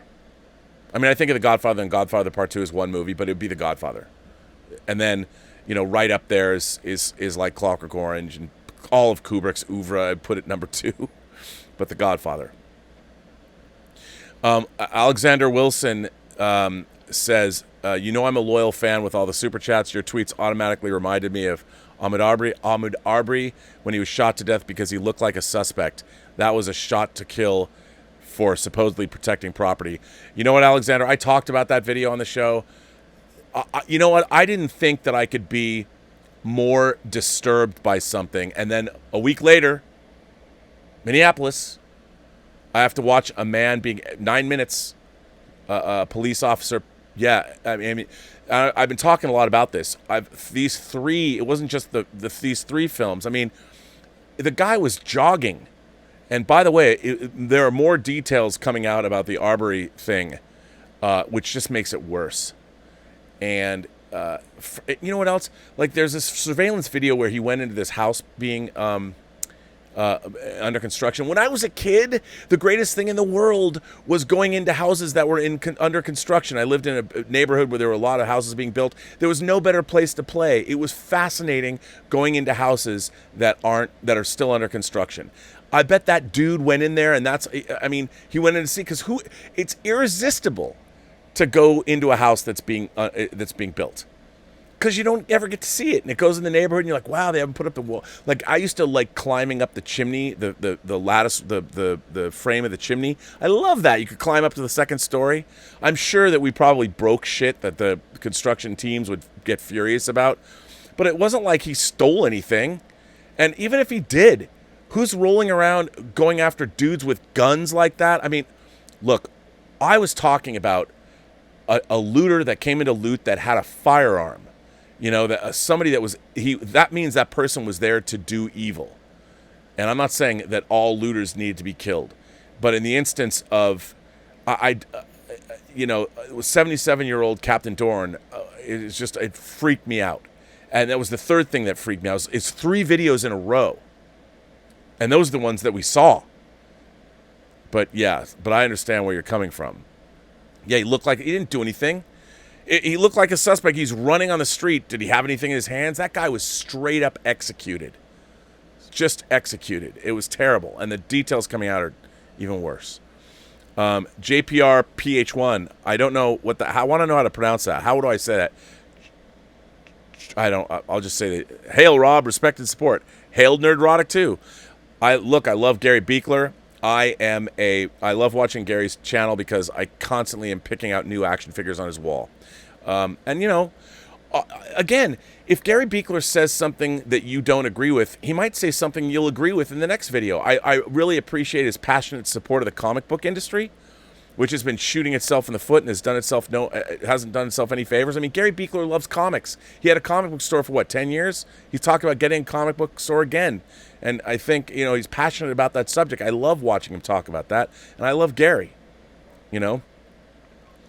That's very generous of you, sir. That was very nice of you. Hey, Rob, Ray here. I will continue supporting you and Campia no matter what. Still love both of your takes. I live in NYC and I'm Puerto Rican, and the looting here got bad. I didn't like your wording, but understood your anger. Keep up the content, bro. Well, I'm glad. I'm glad you appreciate that. You know, it's funny. Whenever my friend Roger Lay Jr., who I did the Star Trek, we worked on Star Trek: The Next Generation and Enterprise for 3 years doing the documentaries. He also was from Puerto Rico, and I'm sorry, he was always talking about going there, and I always wanted to go.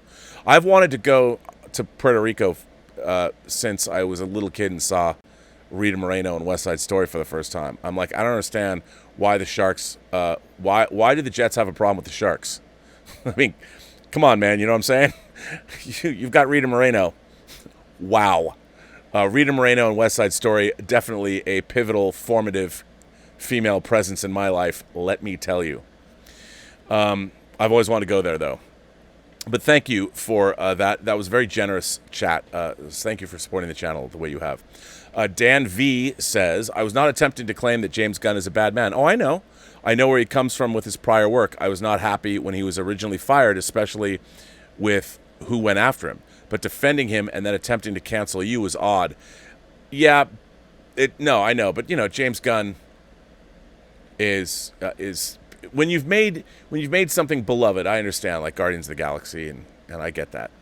But I look, and I appreciate your support. I'm with you.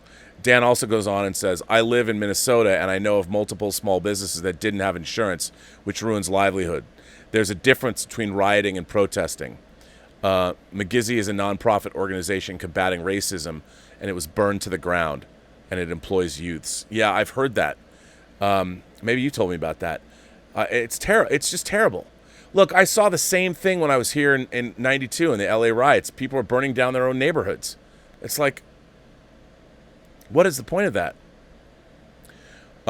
Stephen Foley sends in a super chat and says, hey, Rob, one of my favorite Star Wars books is The Queen's Shadow, and I can't wait for the Queen's Gambit, and I can't wait for the new book. I haven't read that. I want to. Yeah, I'd love to do that.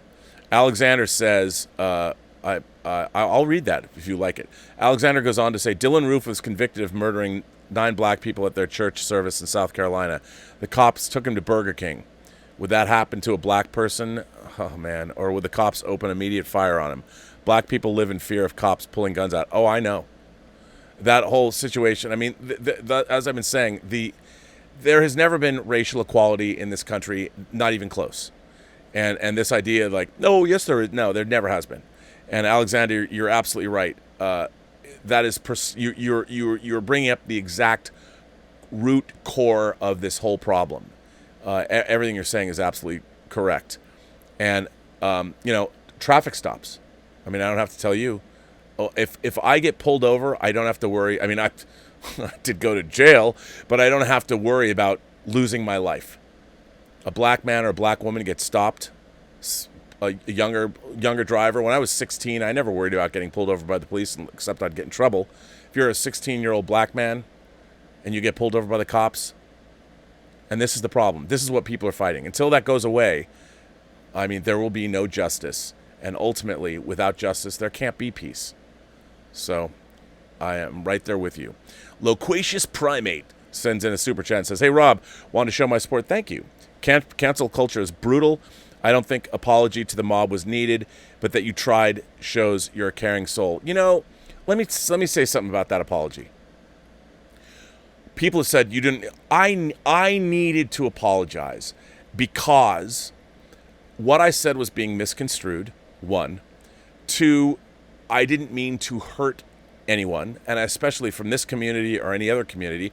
And what I said was just poorly worded. I did not do a good job of conveying what it was I was trying to say, and it came off a lot more incendiary than I meant for it. And it also did not help the situation. Obviously, it was just bad all the way around. And luckily with Twitter, I mean, I was mad at first. People told me you should take that down.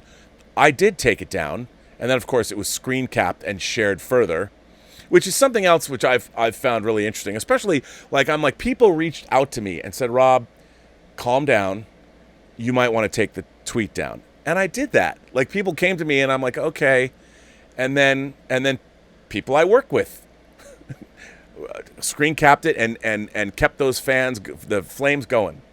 I mean, it was funny. I guess it was how I thought it was how things are supposed to work. You say things to people like, "Rob, we know that you got to calm down. You got to take that tweet down." And I did, and they were right. And then, of course, but yeah, I know better. It's social media. I knew better, but I was mad at the time, and there was no excuse. I was really angry, but I did. To be fair, I did listen. People did reach out to me, and I did listen to them, and I took it down, and I thought about it. I'm like, okay. And so yeah, and I did feel the need to apologize. I felt the need to apologize to everybody. Because I fucked up, and it was bad. I mean, it was bad. And if I offended somebody, then that I'm not like, "Fuck you, I've offended you. I can say whatever the fuck I want." No, you really can't. In the public space, if you're out there I'm trying to build a channel that here for the last year and a half that's inclusive, so people can come and have a dialogue. And I jeopardized that. And think about it. I also did jeopardize the Schmo Down, what somebody else built. I put them at risk. What if somebody? Let me just posit something so people don't. Let's say, what if? And I'm not saying this would happen, but let's say somebody did something, and somebody part of one of these communities and said, Rob Burnett said this is the kind of behavior that should be emulated. What if they did that? Then anybody I've ever worked with or people that I might have been in business with could be liable for that. And I put everybody at risk. This is another thing in our corporate culture, and it's not that corporate culture is bad, but when you're working with people, you're working with groups of people, you do have a responsibility. John has said to me flat out, he goes, when you're talking on your show about anything, I know it's your show, but it also reflects on my show if you fuck up. We've had those conversations, and he's not wrong. He's not wrong. So if I say something that people perceive as being bad or incendiary, even if I apologize, am I going to do it again? How many chances people are like, it's just better. They have to cut their losses and mitigate their risk. And I understand that. I totally understand that. So you can't, maybe everything could have been handled better, but never forget, it was my fault for making that tweet in the first place. If I hadn't made that tweet, there would never have been the fallout. There would never have been the blowback. It was something that I instigated. And I instigated. Sure, are there people that love to seize the opportunity? Yes. But it was something that I instigated, and I really regret doing it all the way around. So That's why I felt the need to apologize.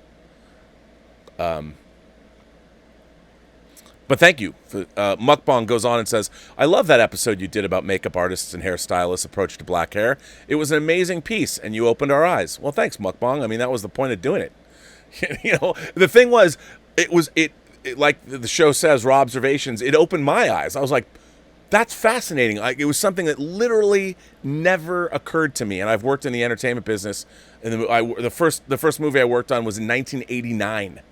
Where the first time I dealt with makeup effects, and it was amazing. Charlotte Jones is here and says, I'm very sorry this happened, but unlike most people, I will remain a fan of both yours and the Schmo Down, and I hope you can reconcile one day. Hey, listen, I have nothing but love for the Schmo Down and the fans and everybody. I love doing that. I've got nothing. Yeah. So I agree, Charlotte. By the way, I've always loved the name Charlotte, by the way. It's a great name. JPR PH1, I'm going to figure that out. Happy birthday, Free Enterprise, 21 years. Take your first drink on me. I will do that. Hassan, hello, Hassan. How are you? My last comment about this. If it was a corporate decision, why didn't they fire everyone involved in this controversy? Woke inquisitors were inciting their audience to believe that you were trash. They received donations too. People have a say. Well, that is another issue. That is an issue that I leave up to them. I've said what I can say about it.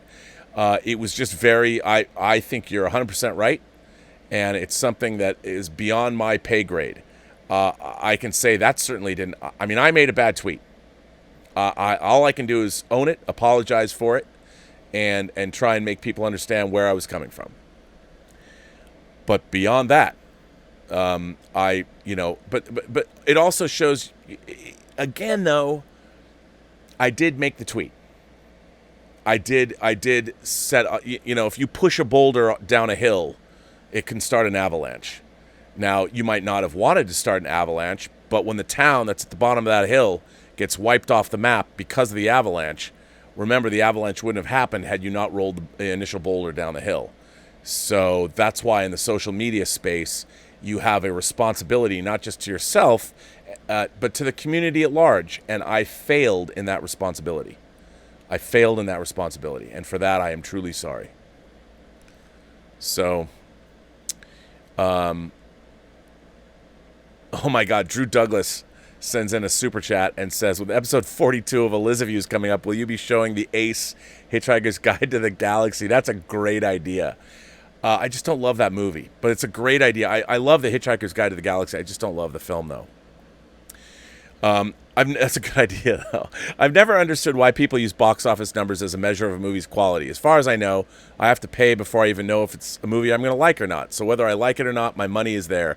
Well, I think, everybody likes charts and lists and who won this and statistics. If you're a sports fan, you love stats. I think movie box office is like that. They're all like statistics. People dig stats, which I think is it's important.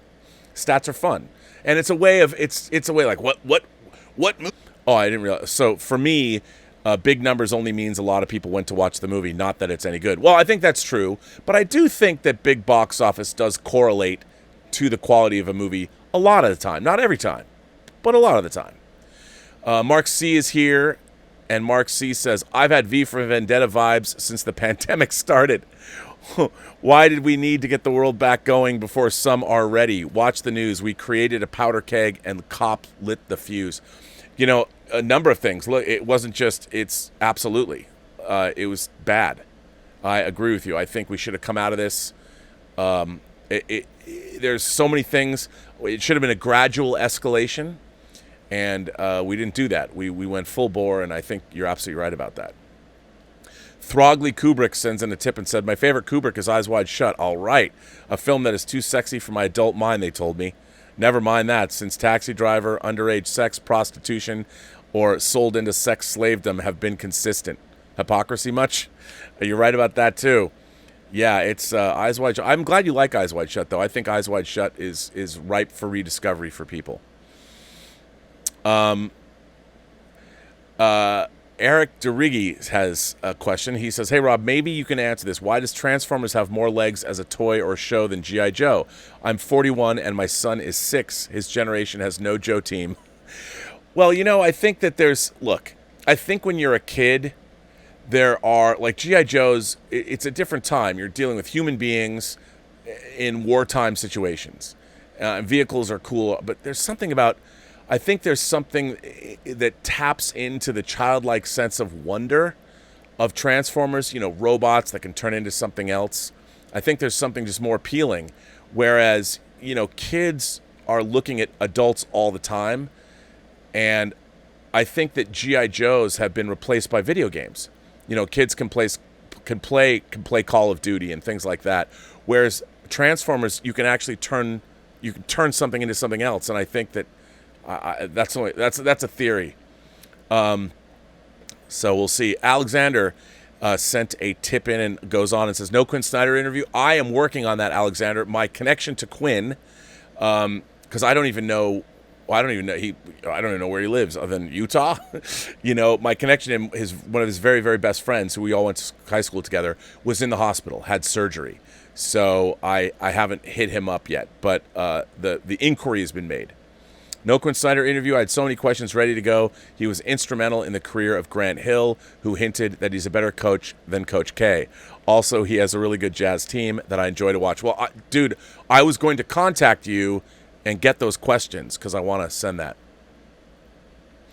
Eric DeRiggi also says the violence today was foreshadowed in HBO's Watchmen. I mean, was there a more prophetic show maybe ever on TV than Watchmen? And I have problems with the new Watchmen series, but oh my God, prophetic. And it certainly was a lot better than I thought it was. It was really interesting. Mukbang says, when's the last time you saw Do the Right Thing? What did you think of it? I haven't seen it in years, but I loved it, and I'm thinking of it. I loved Do the Right Thing.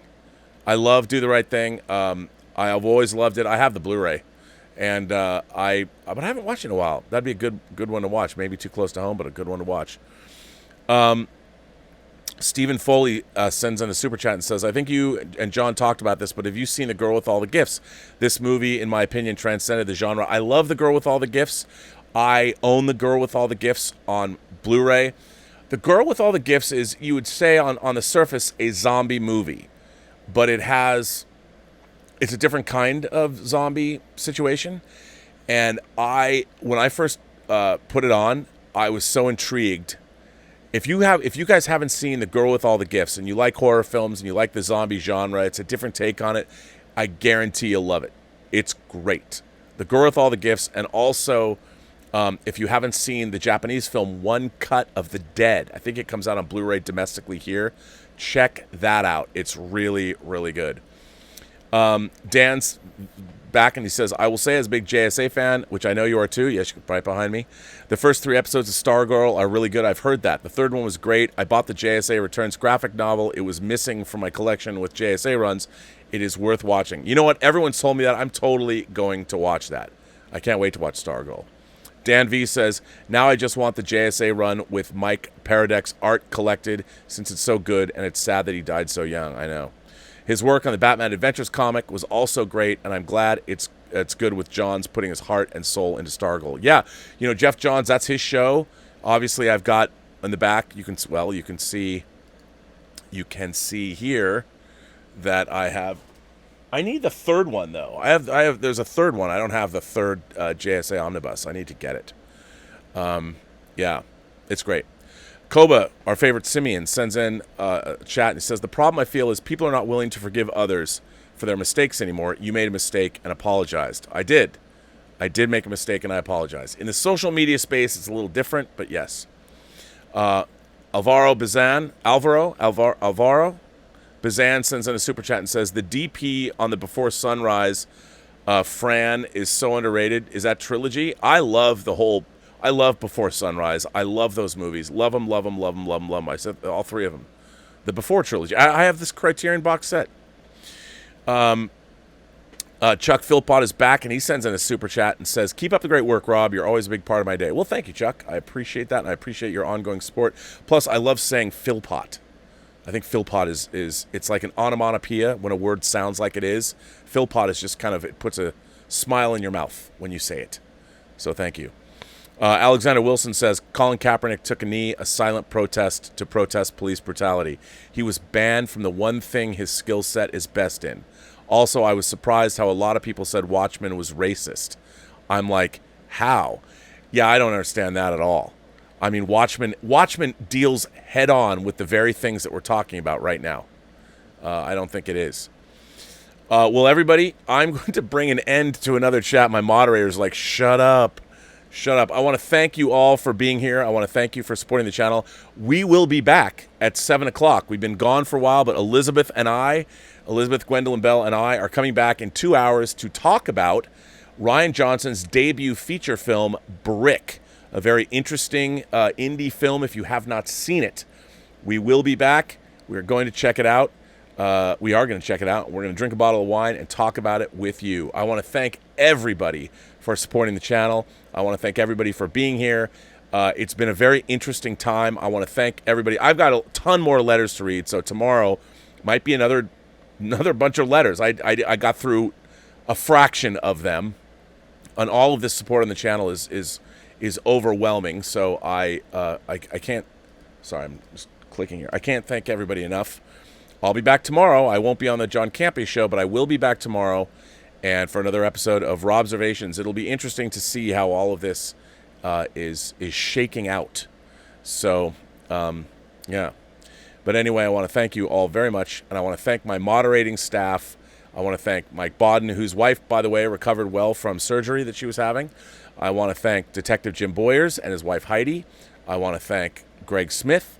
I want to thank Louis Yu and Jordy Lyons, and of course, the Richard for doing what he does. And the Richard, of course, runs the Post-Geek Singularity Facebook page and the Post-Geek Singularity, the Whining About Movies over on YouTube.